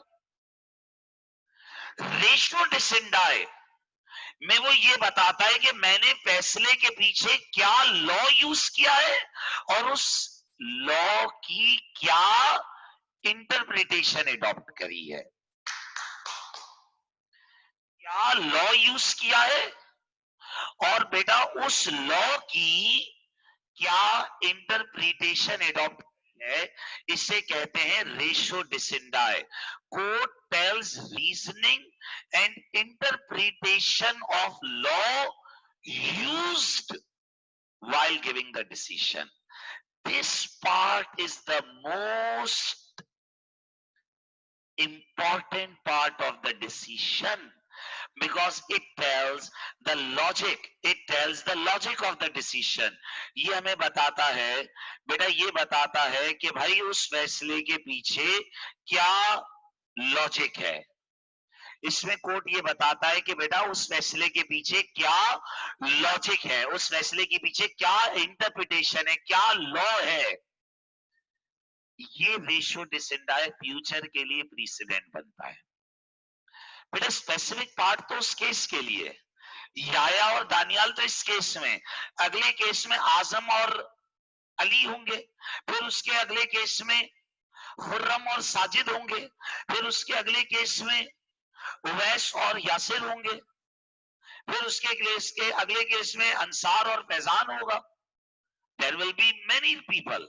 स्पेसिफिक पार्ट तो उस केस के लिए है ना, लेकिन जो असल पार्ट है that is the ratio decidendi in which the court tells that what is the reason, what is the logic, what is the law, what is the interpretation which they have used while reaching the decision, and that ratio decidendi will become the precedent for the future. वो ratio decidendi future में काम आएगा. And the third thing is obiter dicta. What is obiter dicta? बेटा orbiter डिक्टा hypothetical statements हैं। Orbiter डिक्टा क्या है बेटा? Hypothetical statements हैं जो जज बोलता है ताकि उसका फैसला लोगों के लिए अंडरस्टैंड करना आसान हो जाए। ऑर्बिटर डिक्टा वो हाइपोथेटिकल स्टेटमेंट्स हैं जो जज बोलता है ताकि उसका फैसला बेटा लोगों के लिए समझना आसान हो जाए। लेकिन एक बात याद रखिएगा बेटा, जो ऑर्बिटर डिक्टा होता है ना, वो फर्जी बातें हैं। जज अपनी तरफ से फर्जी बातें करता है, हाइपोथेटिकल बातें करता है ताकि उसका फैसला लोगों के लिए ज्यादा अंडरस्टैंडेबल हो, लोगों के लिए समझने में आसान हो जाए। बेटा जज ने स्पेसिफिक पार्ट दिया जिसमें उसने बताया कौन जीत गया कौन हार गया। दूसरा हिस्सा है रेशियो डिसिडाई, जिसमें उसने फैसले के पीछे यूज किया हुआ लॉ और उस लॉ की इंटरप्रिटेशन बयान करी। जिसमें उसने फैसले के पीछे यूज किया हुआ लॉ और उस लॉ की क्या बयान करी बेटा? इंटरप्रिटेशन बयान करी। इसे कहते हैं ratio decidendi, the reasoning behind the law. क्या कहते हैं? Ratio decidendi, the reasoning behind the law, जिसमें जज ये बताता है कि मैंने ये फैसला क्यों दिया है। और ऑर्बिटर डिक्टा में तो हाइपोथेटिकल वो फर्जी बातें करता है कि अगर यहां ये हो जाता तो मैं ये कहता, अगर यहां ये होता, अगर मगर, अगर ये, अगर वो, अगर ये तो जज ऐसी अपनी डिबेट कर रहा है। लेकिन बेटा ये डिबेट भी तो जज ने करी है ना। ये डिबेट भी करी किसने? जज ने। तो कहा यह जाता है कि ऑर्बिटर डिक्टा परसुएसिव प्रीसिडेंट है। ऑर्बिटर डिक्टा फॉलो कर लो तो सही है, ना करो तो कोई मसला नहीं है। जैसे बेटा किसी मसले पर सुप्रीम कोर्ट ने एक ऑर्बिटर डिक्टा दिया है। ऑर्बिटर डिक्टा का मतलब क्या है? सुप्रीम कोर्ट ने अपनी अदर स्पीच में कुछ बातें बोली हैं। फैसला सुनाने के बाद जो सुप्रीम कोर्ट ने अपनी तकरीर करी, उसमें सुप्रीम कोर्ट ने कुछ बातें करी हैं कि भाई अगर यहां ये होता तो हम ये, अगर ये होता, अगर ये ना। ये जो ऑर्बिटर डिक्टा सुप्रीम कोर्ट कहती है या कोई भी कोर्ट कहती है, ये बाइंडिंग तो नहीं है, ये बाइंडिंग तो नहीं है, लेकिन इसे हम परसुएसिव में रखते हैं कि फॉलो कर लें तो सही है, ना करें तो कोई मसला नहीं है। लेकिन जो असल पार्ट है वो रेशियो डिसिडाई है। Ratio decidendi is the most important part of the decision. This will become binding precedent if decision is of a higher court. अगर बड़ी कोर्ट का फैसला है तो रेशियो डिसिडाई, अगर बड़ी कोर्ट का फैसला है तो ratio डिसिडाई will become the binding precedent। अगर बड़ी कोर्ट का है, नॉट नेसेसरी। हर बार बड़ी कोर्ट ही तो फैसला दे रही ना बेटा। अगर छोटी कोर्ट का रेशियो है, लोअर इन हिरार्की का रेशियो है, तो फिर वो बाइंडिंग नहीं है, वो परसुएसिव है। वो बाइंडिंग नहीं है, वो परसुएसिव है। So I want you all to concentrate on the screen. Precedent पुराने फैसले, court should follow its own past decisions. Binding बड़ी कोर्ट लाजिम। परसुएसिव मान लो तो सही है, ना मानो कोई मसला नहीं है।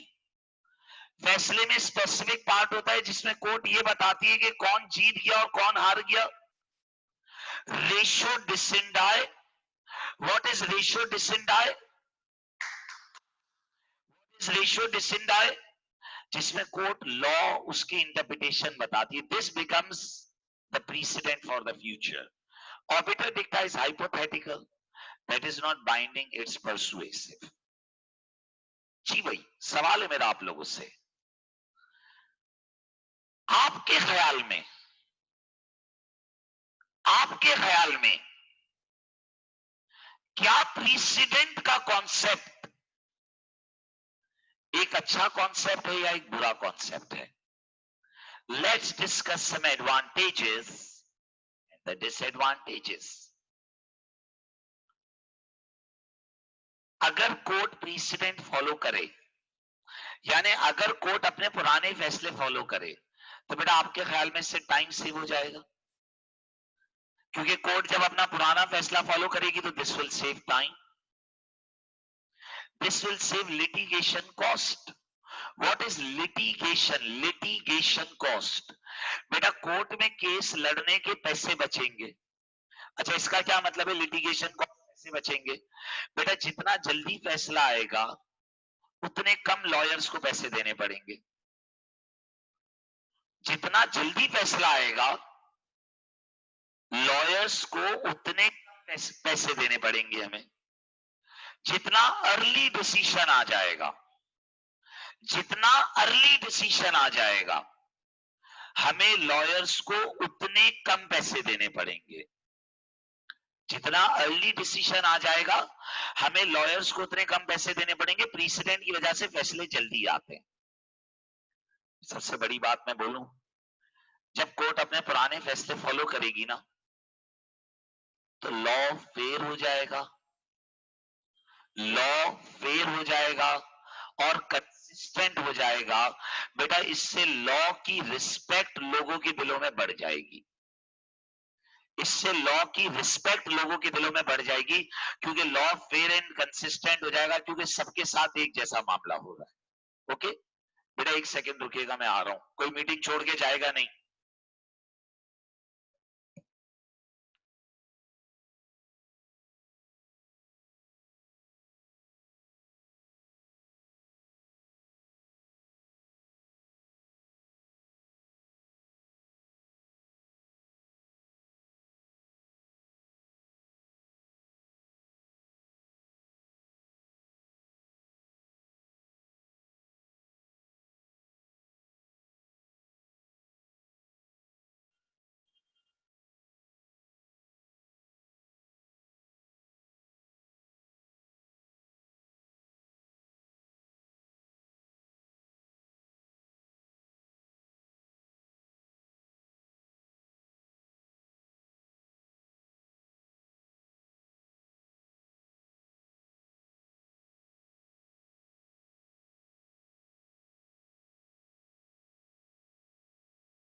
सॉरी, रिज्यूम करते हैं बेटा।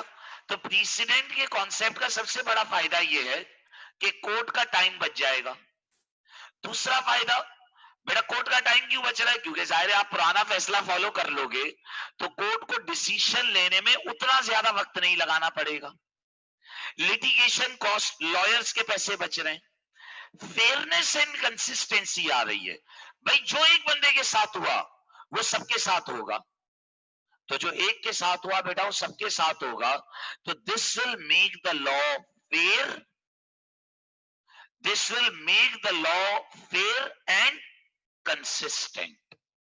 कि बेटा जो एक के साथ हो रहा है, जो एक के साथ हो रहा है वो सबके साथ होगा, तो आपको रोने की कोई जरूरत नहीं है। This makes the law fair and consistent. Plus बेटा अब कितने केसेस में पार्टीज को कोर्ट आने की जरूरत ही नहीं पड़ेगी, क्योंकि आपका लॉयर आपको सॉल्यूशन एडवाइस कर देगा। आपका लॉयर आपको क्या एडवाइस कर देगा बेटा? सॉल्यूशन एडवाइस कर देगा कि सर इन दिस केस आप ये कर लें। अच्छा, what do you mean bye solution advice कर देगा? बेटा आपका लॉयर आपको एडवाइस कर देगा कि सर पुराने केस में ये फैसला आया था, तो मोस्ट प्रोबेबली आपके केस में भी यही फैसला आएगा। भाई आप एक बात सोचो ना बेटा, अब अगर दो पार्टीज का आपस में फटा होगा, अब अगर दो पार्टीज का आपस में फटा होगा, तो वो अपने वकील के पास जाकर पता है क्या पूछेंगी कि यार माजी में क्या फैसला आया था। तो जो माजी का फैसला होगा मोस्ट प्रोबेबली वही फैसला आपके साथ भी होगा। Time is save, litigation cost is save, fairness and consistency. Okay, then law books get updated regularly. बेटा जैसे जैसे नए फैसले आते जा रहे हैं, लॉ की किताब रेगुलरली अपडेट होती जा रही है। बेटा जैसे जैसे नए फैसले आते जा रहे हैं, जो लॉ की किताब है बेटा वो रेगुलरली क्या होती जाएगी, अपडेट होती जाएगी। Law books get updated regularly as.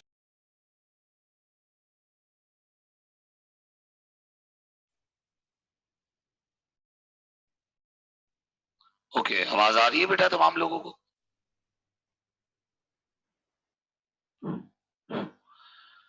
Okay, resume कर रहे हैं, थोड़ा सा इंटरनेट का इशू आ गया था। एनीवेज, तो बेटा law book gets updated regularly, हम इस पर बात कर रहे हैं। Now what do you mean by law book gets updated regularly? आप देखो जब हर बार नया केस आ रहा है, बेटा जब हर बार नया केस आ रहा है, तो प्रीसिडेंट की किताब में नए नए लॉज ऐड होते जा रहे हैं। गौर से सुने, बात को सुनिएगा। बेटा पार्लियामेंट का लॉ तो पता नहीं कब जाकर बनेगा। आप एक बात सोचो, बेटा पार्लियामेंट का लॉ तो पता नहीं कब जाकर बनेगा। अगर पार्लियामेंट 2 साल बाद लॉ बनाएगी, तो क्या 2 साल तक हम लॉस के बिना रहेंगे? नहीं बेटा, कोर्ट के पास केसेस आ रहे हैं और कोर्ट उन केसेस के ऊपर फैसले देता जा रहा है। जैसे जैसे नए नए फैसले आते जा रहे हैं, याद रखिएगा बेटा जो लॉ की किताब है वो रेगुलरली क्या होती जा रही है बेटा, अपडेट होती जा रही है। Every new case will update the book of law and then precedent creates a fear of wrong act. बेटा ये जो पुराने फैसले आएंगे ना, ये लोगों के दिलों में गलत काम से दूर रहने का डर पैदा करेंगे। क्या बोला बेटा मैंने? गलत काम से दूर रहने का डर पैदा करेंगे। क्योंकि अगर ये प्रीसिडेंट ना होना, तो लोगों के दिलों में गलत काम का डर नहीं होगा। ये प्रीसिडेंट्स लोगों के दिलों में गलत काम करने का क्या पैदा करेंगे बेटा, डर पैदा करेंगे कि उन्हें गलत काम नहीं करना है। जैसे सऊदी अरब में कोई चोरी नहीं करता, क्योंकि चोरी करेगा हाथ काट देंगे, मजाक नहीं करते, ठक काट देते, खत्म। Now it is a fear, बंदे को डर लगता है भाई। बोला यार वो खतरनाक मुल्क है, उनकी पास्ट प्रैक्टिस, पुराने केसेस देखो ना, हाथ काट देते हैं, हाथ काट के बाद में पूछते हैं क्या चोरी किया था। पहले साबित हो गया कि चोरी करी है, फिर उसके बाद ठक गए हाथ, तो बात ही बाद में करेंगे भाई। इट क्रिएट्स अ फियर, डर पैदा होता है। सिंगापुर, अगर आपके पास ड्रग्स हो वो आपको फांसी दे देंगे, और इसमें वो बहस नहीं करते, इसमें वो बात नहीं करते, खत्म, हैंग टू डेथ। एक बार एक ऑस्ट्रेलियन सिटीजन के पास ड्रग्स थे, ऑस्ट्रेलिया का प्राइम मिनिस्टर आया कि भाई छोड़ दो, क्योंकि ऑस्ट्रेलिया में सजाए मौत नहीं होती, हैंग टू डेथ नहीं होती। मैंने कहा सर सवाल ही नहीं पैदा होता छोड़ने का, छोड़ने का तो सवाल ही नहीं पैदा होता, छोड़ कैसे दें? एक को छोड़ दिया हमारा प्रीसिडेंट खराब हो जाएगा, हैंग टू डेथ मार दिया, दिस क्रिएट्स अ फियर। और अपने मुल्क में प्रीसिडेंट क्या है कि कोई भी क्राइम कर लो छोड़ देते हैं। तो जब आप सख्त प्रीसिडेंट सेट करोगे तो this will create a fear, डर पैदा होगा लोगों में। What is precedent? Past decisions, court के पुराने फैसले। बाइंडिंग प्रीसिडेंट जो मानना लाजिम है, और परसुएसिव प्रीसिडेंट क्या है बेटा, कि जो मान लिया तो सही है और नहीं माना तो कोई प्रॉब्लम नहीं होगा। जो मान लिया तो सही और नहीं माना तो कोई प्रॉब्लम नहीं है, परसुएसिव। जबकि बाइंडिंग आपके ऊपर मानना लाजिम है। तो one is binding precedent which is mandatory and other is persuasive, जो कि आपकी चॉइस है। बेटा आपसे बड़ी कोर्ट का फैसला है तो वो बाइंडिंग है, छोटी कोर्ट का या इंटरनेशनल कोर्ट का फैसला है तो फिर वो बाइंडिंग नहीं है बल्कि वो परसुएसिव है। बेटा प्रीसिडेंट कॉन्सेप्ट के क्या फायदे हैं, इस पर बात हुई कि भाई प्रीसिडेंट के कॉन्सेप्ट का सबसे बड़ा फायदा यह है कि टाइम बच जाएगा। दूसरा फायदा है लिटिगेशन कॉस्ट बचेगी। बेटा फेयरनेस एंड कंसिस्टेंसी आ जाएगी in the judicial process. Law की किताब रेगुलरली अपडेट हो सकेगी। So these all were the advantages. Precedent makes it easy for lawyers to advise settlement. बेटा लॉयर्स के लिए अब सेटलमेंट एडवाइस करना बहुत आसान हो जाएगी। So yes, there are advantages, but at the same time, there are some flaws. एक गलत फैसला बहुत सारे गलत फैसले करवा देगा। क्या बोला बेटा मैंने? एक गलत फैसला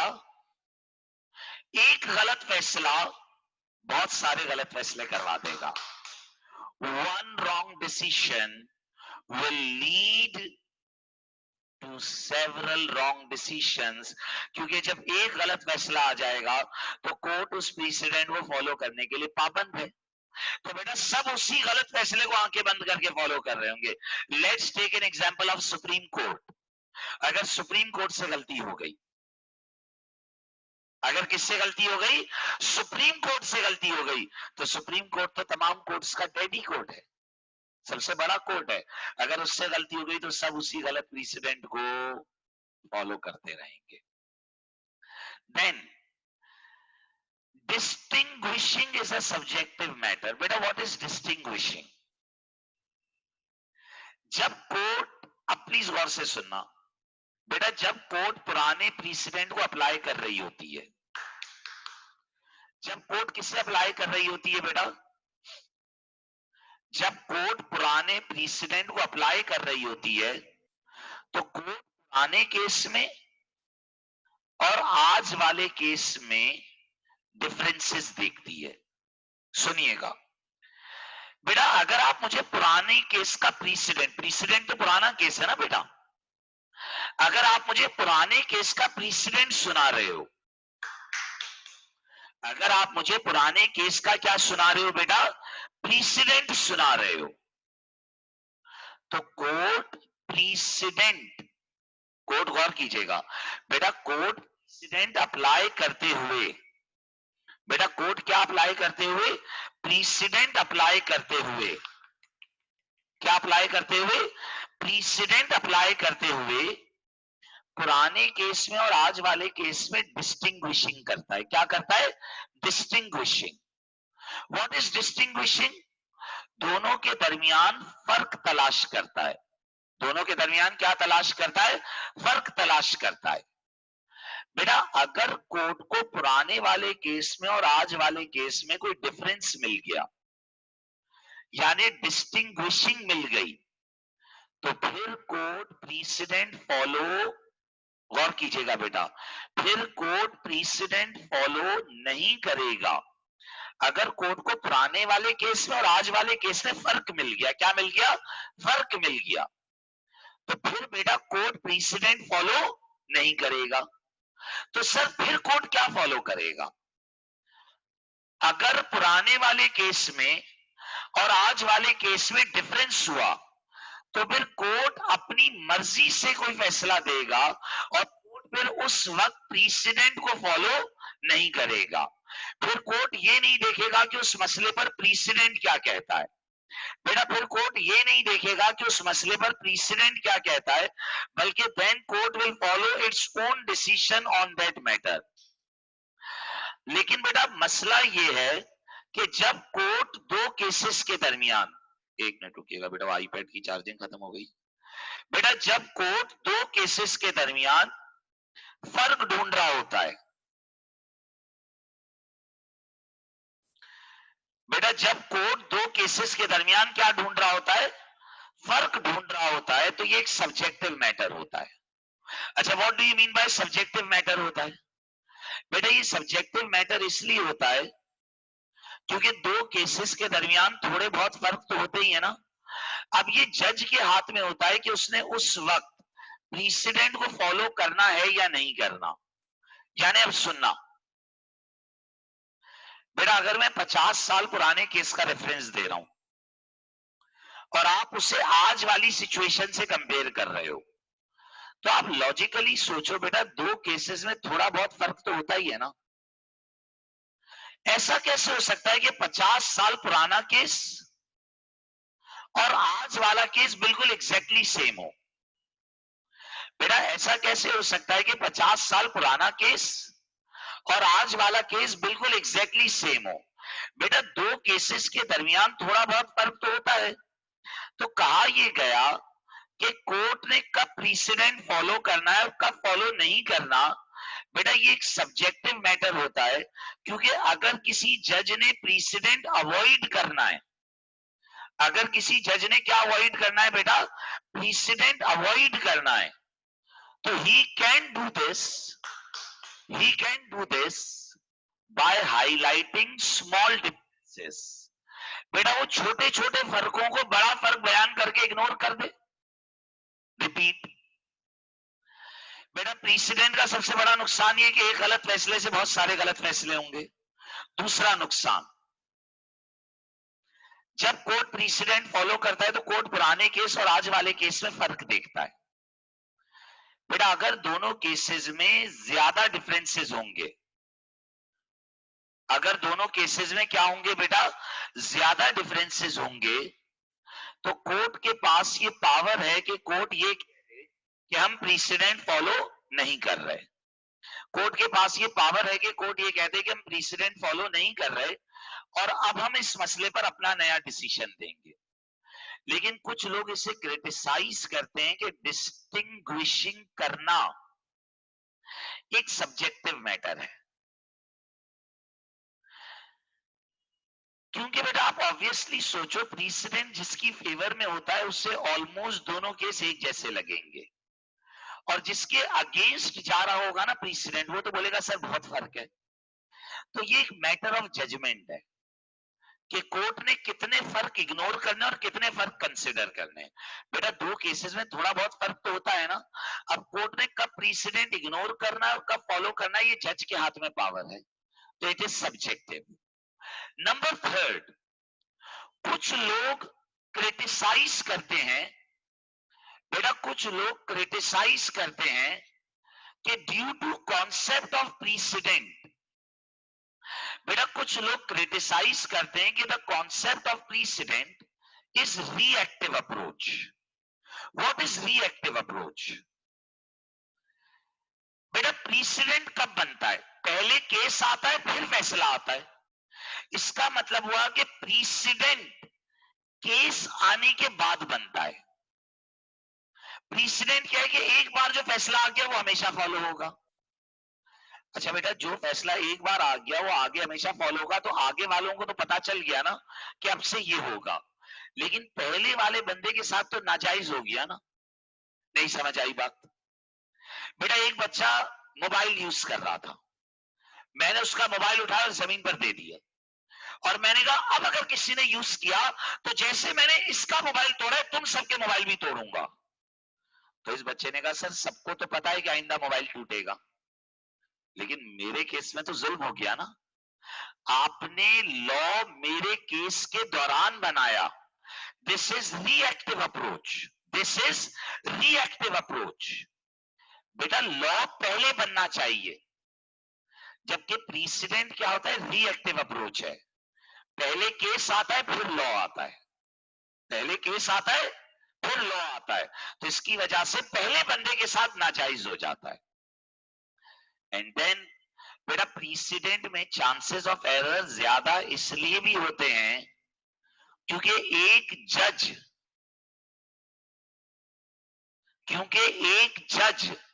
अकेले बैठकर फैसला दे रहा है, क्योंकि एक जज अकेले बैठकर फैसला दे रहा है। और बेटा जब आप अकेले फैसला दे रहे हो, ओनली वन जज इज गिविंग अ डिसीजन, जब आप अकेले बैठकर फैसला दे रहे हो तो उसमें हमेशा चांस ऑफ एरर होता है। बेटा पार्लियामेंट तो पूरी मिलकर लॉ बनाती है, यहाँ एक जज एक केस में फैसला दे रहा है तो देयर इज अ चांस कि वो गलती कर जाए। प्रीसिडेंट पुराने फैसले, बाइंडिंग बड़ी कोर्ट का फैसला मानना, परसुएसिव छोटी कोर्ट, इंटरनेशनल कोर्ट या ऑर्बिटर डिक्टा मानना लाजिम नहीं है, मर्जी है। मानना लाजिम नहीं है, मर्जी है। फैसले के तीन टुकड़े, स्पेसिफिक पार्ट, रेशो डिसेंडाई और orbiter dicta. Ratio decidendi the reasoning, law, the interpretation. Orbiter dicta the hypothetical situation. Ratio decidendi is the binding part. Benefits, time is saved, litigation cost is saved, decisions get predictable, fairness, consistency, law is getting regularly updated. All these are the advantages. ये सब फायदे तो हैं। Disadvantages, एक गलत फैसला, line लग जाएगी गलत फैसलों की। एक गलत फैसला और फिर गलत फैसलों की लाइन लग जाएगी, क्योंकि फिर सब उसी को फॉलो कर रहे होंगे। 100 साल तक यूके में गलत फैसला रहा था कि rape within marriage is legal, कि शादी के बाद अगर जबरदस्ती करी तो वो कानूनी है, उस पर कोई सजा नहीं है। 100 साल तक ये गलत फैसला रहा। 100 साल बाद फिर सुप्रीम कोर्ट ऑफ यूके ने अपनी उस गलती को एक्सेप्ट करा, बोला we gave a decision at that time, rape within marriage is also illegal. शादी के बाद भी जबरदस्ती नहीं हो सकती। 100 साल तक कितने लोगों के साथ जुल्म हो गया, सिर्फ इस प्रीसिडेंट की वजह से, क्योंकि एक बार जो फैसला आ गया वो फैसला सब फॉलो करते हैं प्रीसिडेंट में। तो अगर वो एक बार फैसला गलत आ गया तो सब वो गलत फैसला फॉलो कर लेंगे। फिर दो केसेस के दरमियान डिस्टिंग्विशिंग करना एक सब्जेक्टिव अमल है। देन बेटा सब्जेक्टिव अमल का मतलब क्या है कि दो केसेस के दरमियान थोड़े बहुत फर्क तो होते ही हैं। अब जज ने किस फर्क को इग्नोर करना और किस फर्क को कंसिडर करना, ही उसके हाथ में पावर है। देन बेटा प्रीसिडेंट के अंदर एरर का चांस बहुत ज्यादा है। What do you mean by chance of error? बेटा क्योंकि एक सिंगल जज फैसला दे रहा है तो हो सकता है कि वो गलती कर जाए, हो सकता है कि वो गलती कर जाए, और गलती हो गई तो फिर तो मैंने बता दिया, वो तो गलती फिर फॉलो होती ही रहेगी, वो तो फिर इनफाइनाइट चलेगी। Then we have a issue, factors to consider while following a binding precedent. बेटा बाइंडिंग प्रीसिडेंट फॉलो करते हुए कुछ फैक्टर्स कंसिडर किए जाएंगे। कानून ये कहता है कि आप बाइंडिंग प्रीसिडेंट अंधों की तरह फॉलो ना करो। कानून ये कहता है कि आप बाइंडिंग प्रीसिडेंट अंधों की तरह फॉलो ना करो, लेकिन ये कानून कहता है, प्रैक्टिकली लोग अंधों की तरह ही फॉलो कर रहे होते हैं। प्रैक्टिकली कोर्ट अंधों की तरह ही फॉलो कर रही होती है, लेकिन लॉ ये कहता है कि आप ब्लाइंडेड फॉलो ना करो। आप 5 बातें सोचो। जब भी कोर्ट के अंदर कोई प्रीसिडेंट प्रेजेंट किया जाए, आप जज हो, लॉयर आपके सामने प्रीसिडेंट प्रेजेंट करे, लॉयर आपके सामने क्या प्रेजेंट करे? प्रीसिडेंट प्रेजेंट करे, तो जज को 5 बातें बोली गई हैं। नंबर 1, आप ये सोचो कि जिस वक्त का वो प्रीसिडेंट है, यानी जिस टाइम का वो फैसला है, क्या उस फैसले के बाद पार्लियामेंट ने कोई नया लॉ तो इशू नहीं कर दिया? क्योंकि अगर पार्लियामेंट कोई नया लॉ इशू कर चुकी है, क्योंकि पार्लियामेंट अगर कोई नया लॉ इशू कर चुकी है तो फिर आपने वो प्रीसिडेंट फॉलो नहीं करना। अगर पार्लियामेंट कोई नया लॉ इशू कर चुकी है तो फिर आपने बेटा वो प्रीसिडेंट फॉलो नहीं करना। अगर पार्लियामेंट कोई नया लॉ, यानी बेटा अगर उस डेट के बाद कोई नया लॉ आ चुका है तो अब नए लॉ की वजह से पुराने सारे प्रीसिडेंट कैंसिल हो जाएंगे। तो जब प्रीसिडेंट आए तो ये सोचेंगे कोई नया लॉ तो नहीं आ गया, ये सोचें कि उस फैसले के बाद कोई और नया फैसला तो नहीं आ चुका, क्योंकि अगर उसके बाद any new decision has over ruled, अगर कोई नया फैसला आ चुका है तो फिर आपने उस पुराने फैसले को फॉलो नहीं करना। अगर कोई नया फैसला आ चुका है तो आपने उस पुराने फैसले को फॉलो नहीं करना। नया प्रीसिडेंट, आप मुझे प्रीसिडेंट सुना रहे हो हाई कोर्ट का, और उस मसले पर हाई कोर्ट के बाद सुप्रीम कोर्ट का भी एक फैसला आ चुका है। उस मसले पर हाई कोर्ट के बाद सुप्रीम कोर्ट का भी फैसला आ चुका है, तो फिर हरगिज बेटा प्रीसिडेंट फॉलो नहीं करना है। Any new decision has overruled that matter. Any new decision, any new law has been introduced after that precedent. अगर कोई नया लॉ आ गया तो भी आपने प्रीसिडेंट फॉलो नहीं करना है। Number third, factual differences exist between two cases. पुराने केस और आज वाले केस में डिफरेंसेस मौजूद हैं। पुराने केस में और आज वाले केस में क्या मौजूद है?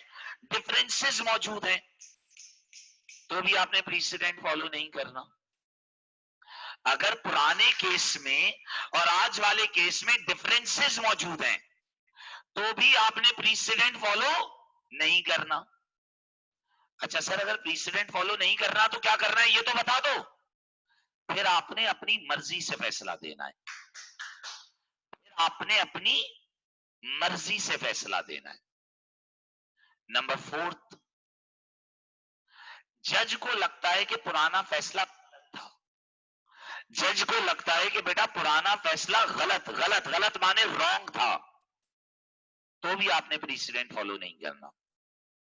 अगर जज को क्या लगता है बेटा कि पुराना फैसला गलत था, तो भी आपने प्रीसिडेंट फॉलो नहीं करना। नंबर वन, बेटा प्रीसिडेंट प्रेजेंट हो तो अंधों की तरह फॉलो नहीं करना। 5 बातें सोचना, कहीं उस प्रीसिडेंट के बाद कोई नया फैसला तो नहीं आ चुका है। अगर कोई नया फैसला किसी बड़ी कोर्ट का आ गया है तो फिर आपने वो प्रीसिडेंट फॉलो नहीं करना। नंबर दो, कहीं वो पुराना फैसला गलत तो नहीं था। अगर वो पुराना फैसला गलत था, हेलो, अगर वो पुराना फैसला गलत था तो भी प्रीसिडेंट फॉलो नहीं करना। अगर जज को लगता है बेटा ये सब बात बाइंडिंग प्रीसिडेंट के लिए हो रही है, यानी यहां से मुझे ये पता चल रहा है कि 5 सिचुएशंस ऐसी हैं, यहां से मुझे ये पता चल रहा है कि 5 सिचुएशंस ऐसी हैं जब हम बाइंडिंग प्रीसिडेंट भी अवॉइड कर सकते हैं। जब हम बाइंडिंग प्रीसिडेंट भी अवॉइड कर सकते हैं। उन सिचुएशंस में सबसे पहली सिचुएशन क्या है? जब आपको लगे कि पुराना फैसला गलत था, दिस मीन्स द जज हैज पावर। अगर जज को लगता है कि बाइंडिंग प्रीसिडेंट गलत था तो फॉलो ना करे। अगर जज को लगता है कि पुराने केस में और आज वाले केस में डिफरेंसेस हैं तो भी फॉलो ना करे। यानी उसे लगता है कि पुराना केस था ही कुछ और, आज वाला केस कुछ और है। अगर उस फैसले के बाद कोई नया फैसला आ चुका है तो भी जज ने पुराना फैसला नहीं मानना। अगर उस फैसले के बाद कोई नया लॉ आ चुका है तो भी जज ने पुराना फैसला नहीं मानना। और अगर जज को ऐसा लगता है कि circumstances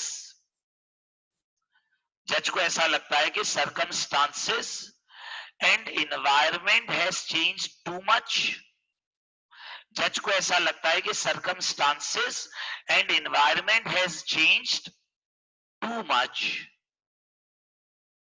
and it is better not to follow the precedent. जज को क्या लगता है बेटा कि सर्कमस्टांसेस और एनवायरमेंट बहुत चेंज हो चुका है और बेहतर है कि मैं प्रीसिडेंट फॉलो ना करूं, तो भी आपने प्रीसिडेंट फॉलो नहीं करना। बच्चे ने कहा sir what do you mean bye circumstances and environment? बेटा कभी कभार आप एक बात को समझो, बेटा पुराने जमाने के फैसले शायद आज के जमाने में कभी कभार वर्केबल नहीं भी होंगे। उसकी एक बहुत बड़ी वजह यह भी है,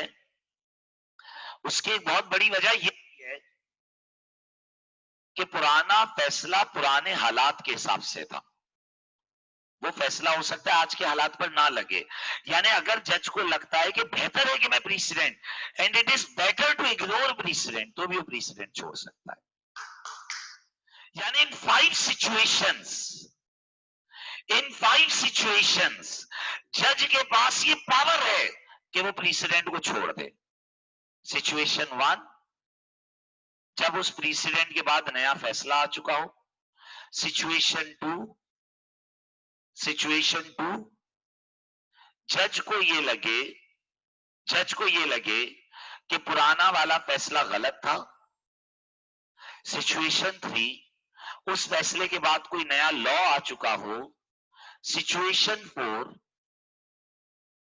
पुराने वाले केस में और इस वाले केस में डिफरेंसेस हो।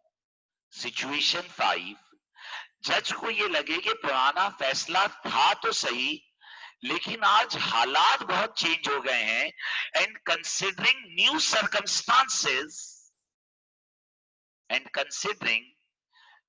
circumstances, it is better not to follow the precedent. अगर जज को ऐसा लगता है कि बेहतर है कि फिर मैं प्रीसिडेंट को फॉलो ना करूं, तो then he can ignore the precedent and he can give his own decision. But in topic of precedent, याद रखिएगा, अगर आप प्रीसिडेंट फॉलो करेंगे तो लॉ के अंदर कंसिस्टेंसी आ जाएगी। लॉ के अंदर क्या आ जाएगी बेटा? कंसिस्टेंसी। क्योंकि आप हर बार एक जैसा फैसला देंगे। लेकिन बेटा अगर आप प्रीसिडेंट फॉलो ना करें तो आप आजाद रहेंगे और आप फ्लेक्सिबल रहेंगे। तो precedent is a trade off flexibility and consistency. Precedent follow करोगे तो अच्छी बात है, लॉ कंसिस्टेंट रहेगा, और अगर फॉलो नहीं करोगे तो आप फ्लेक्सिबल हो जाओगे। What do you mean bye flexible? कि फिर आप हर हालात के हिसाब से अलग अलग फैसला दोगे,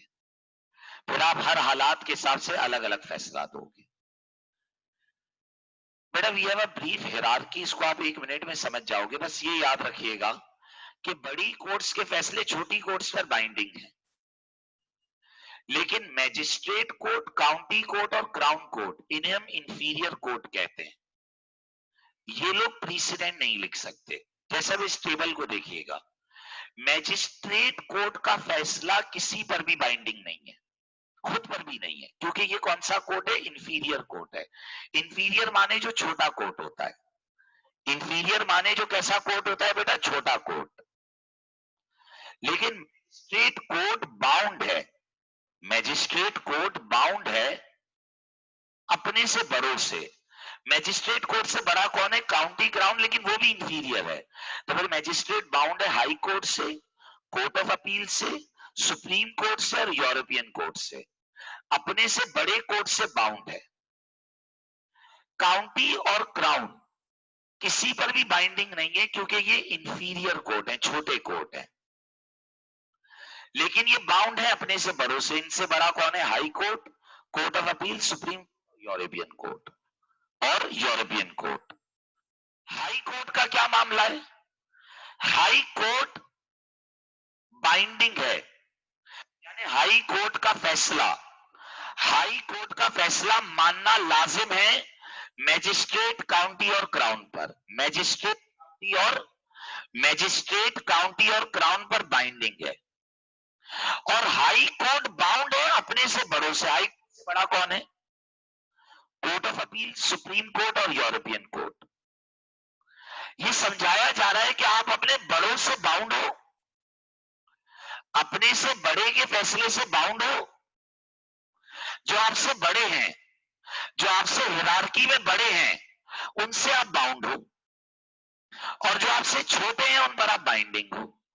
बस जो इंफीरियर कोर्ट है ना, वो किसी को भी बाइंड नहीं कर सकते। जैसे काउंटी क्राउन मैजिस्ट्रेट को बाइंड नहीं कर सकते, क्योंकि ये इंफीरियर है।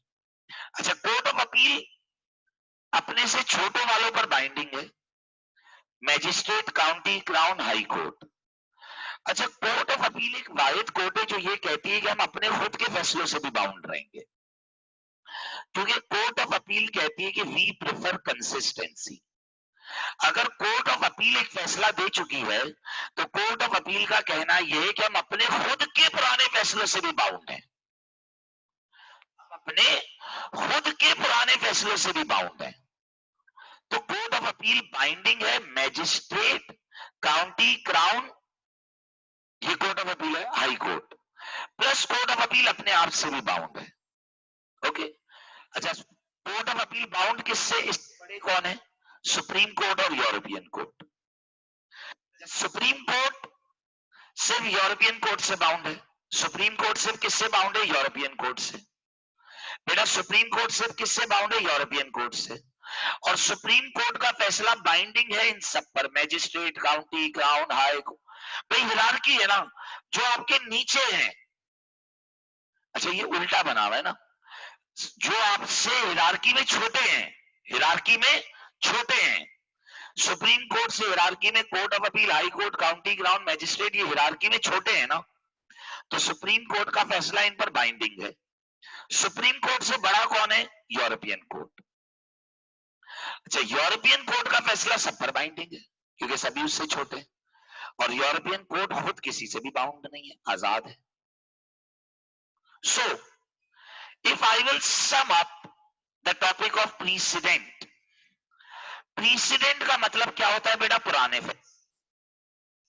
प्रीसिडेंट का मतलब होता है पुराने फैसले। बेटा पुराने फैसलों में एक है बाइंडिंग प्रीसिडेंट और एक है परसुएसिव प्रीसिडेंट। बाइंडिंग प्रीसिडेंट वो प्रीसिडेंट है जो फॉलो करना लाजिम है, ये हायर इन हिरार्की का फैसला है। और परसुएसिव जो छोटे या इंटरनेशनल या ऑर्बिटल डिक्टा है। स्पेसिफिक पार्ट रेशियो डिसिंडा है जिसमें जज लॉ और उसकी रीजनिंग बताता है, और ऑर्बिटल डिक्टा तो हाइपोथेटिकल कमेंट्स हैं। प्रीसिडेंट के फायदे, नुकसानात, प्रीसिडेंट आंखें बंद करके फॉलो नहीं करना, 5 फैक्टर्स। प्रीसिडेंट फॉलो करोगे तो लॉ कंसिस्टेंट रहेगा, फॉलो ना करो तो फ्लेक्सिबल हो जाओगे। And then the hierarchy. So today beta we have discussed statutory interpretation. हमने statutory interpretation पर बात करी है और हमने प्रीसिडेंट के ऊपर बात करी है। ओके बेटा, नाउ बेटा अब हमारे पास लीगल सिस्टम में कोर्ट के फंक्शंस हैं कि कौन सा कोर्ट किस तरह से चलता है। ये कॉम्प्लेक्स सा चार्ट है आपके पास। क्रिमिनल लॉ और सिविल लॉ के डिफरेंसेस हैं, और फिर बस बेटा आपके पास एक आखिरी हिस्सा है, human rights act. Human rights act. Okay बेटा, मैं आज की क्लास को यहाँ रोक, क्योंकि थोड़ा सा तमाम क्लासेस ऑनलाइन पर शिफ्ट हो रही हैं, तो कुछ रिसोर्सेज का इशू है आज, क्योंकि फर्स्ट डे है ऑनलाइन पर, तो आज की क्लास यहाँ रोक रहा हूँ। वैसे तो हमने रोज 5-5 घंटे की क्लासेस लेनी थी, लेकिन आज की क्लास हमने 3 घंटे की ली है। हमने 12:30 बजे शुरू करी थी और 3:30 एंड कर रहे हैं, तो आज के जो 2 घंटे रह गए हैं फिर इन्हें इंशाल्लाह या तो संडे को या मंडे को कवर कर लेंगे। मैं आप लोगों को व्हाट्सएप ग्रुप पर अपडेट करूंगा। ओके बेटा, मैं नोट्स अभी अभी आपको व्हाट्सएप पर भेज रहा हूं, इन नोट्स को आप लोग रीड करें। लेकिन मैं आप लोगों को बार बार कह रहा हूं, आप लोग बीबीबी की बुक साथ साथ रीड करें। बेटा बुक के पहले 2 चैप्टर्स आप पढ़ सकते हैं, सिर्फ उनमें से फंक्शंस ऑफ कोर्ट और ह्यूमन राइट्स एक्ट, ये 2 मेजर चीजें जो रह गई हैं वो इंशाल्लाह नेक्स्ट क्लास में हो जाएगी। तकरीबन 1.5 घंटा या 2 घंटे का लीगल सिस्टम बाकी है, क्योंकि आज हम क्लास जल्दी ऑफ कर रहे हैं, तो इंशाल्लाह जो नेक्स्ट क्लास होगी उसके अंदर मैं आप लोगों को ये कवर करवाऊंगा। नेक्स्ट क्लास का टाइम मैं आप लोगों को व्हाट्सएप पर कम्युनिकेट करूंगा, बट मैंने आप लोगों को एक सरसरी टाइम टेबल बता दिया है कि हम लोग दोपहर 2 से 7 या 4 बजे से 9 बजे का टाइम फॉलो करेंगे। लेकिन क्योंकि आज एक्सेप्शनली 2 घंटे की क्लास हमारी मिस हो रही है, तो इंशाल्लाह उससे हम या तो कल शाम में कवर करेंगे कि कल हम लोग 5 या 6 बजे आकर, कल मेरी P7 और P6 की क्लासें सुबह 10 से शाम 4 तक 5 तक, वो भी ऑनलाइन ही है, तो 10 से 5 तक वो हो जाएंगी। तो फिर हम ऐसा कर लेंगे कि 5 से 7 पढ़कर, ताकि लीगल सिस्टम जो हमने आज कंप्लीट करना था वो हम कंप्लीट कर लें, वरना हम लोग लैग बिहाइंड कर जाएंगे तो फिर आप लोगों का पेपर डिले हो जाएगा। ओके बेटा। बेटा कुछ बच्चों की क्वेरीज आई हुई हैं, मैं उन्हें देख लेता हूं। 3 बच्चों ने मैसेज किया हुआ है भाई।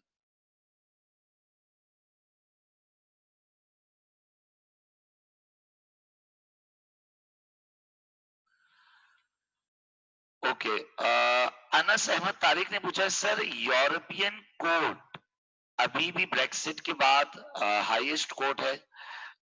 बेटा वैसे अब नहीं रही है, 31 जनवरी 2020 से ब्रेक्सिट अप्लाई हुआ है, 31 जनवरी 2020 से अप्लाई हुआ है। तो yes, now European court is no more part of precedent, लेकिन अभी तक हमारे कोर्स ने अपडेशन नहीं ली है, तो मोस्ट प्रोबब्ली अब जो नेक्स्ट अटेम्प्ट से वो अपडेशन लेगा तो यूरोपियन कोर्ट को हटा दिया जाएगा। ओके। अच्छा sir, only binding precedent factor is, जी बेटा देखें, सर बोल रहे हैं सर ये जो फैक्टर्स टू कंसिडर हैं ये सिर्फ बाइंडिंग प्रीसिडेंट में लगते हैं। जी बेटा देखो, फैक्टर्स टू कंसिडर से बाइंडिंग प्रीसिडेंट अवॉइड किया जाता है, परसुएसिव प्रीसिडेंट में फैक्टर की क्या जरूरत है, वैसे ही फॉलो ना करो, आपकी मर्जी है, तो फैक्टर्स की जरूरत बाइंडिंग प्रीसिडेंट में पड़ती है। ओके बेटा। सो मेरा हाल है और कोई सवाल नहीं है, so we are ending the class for today. Thank you.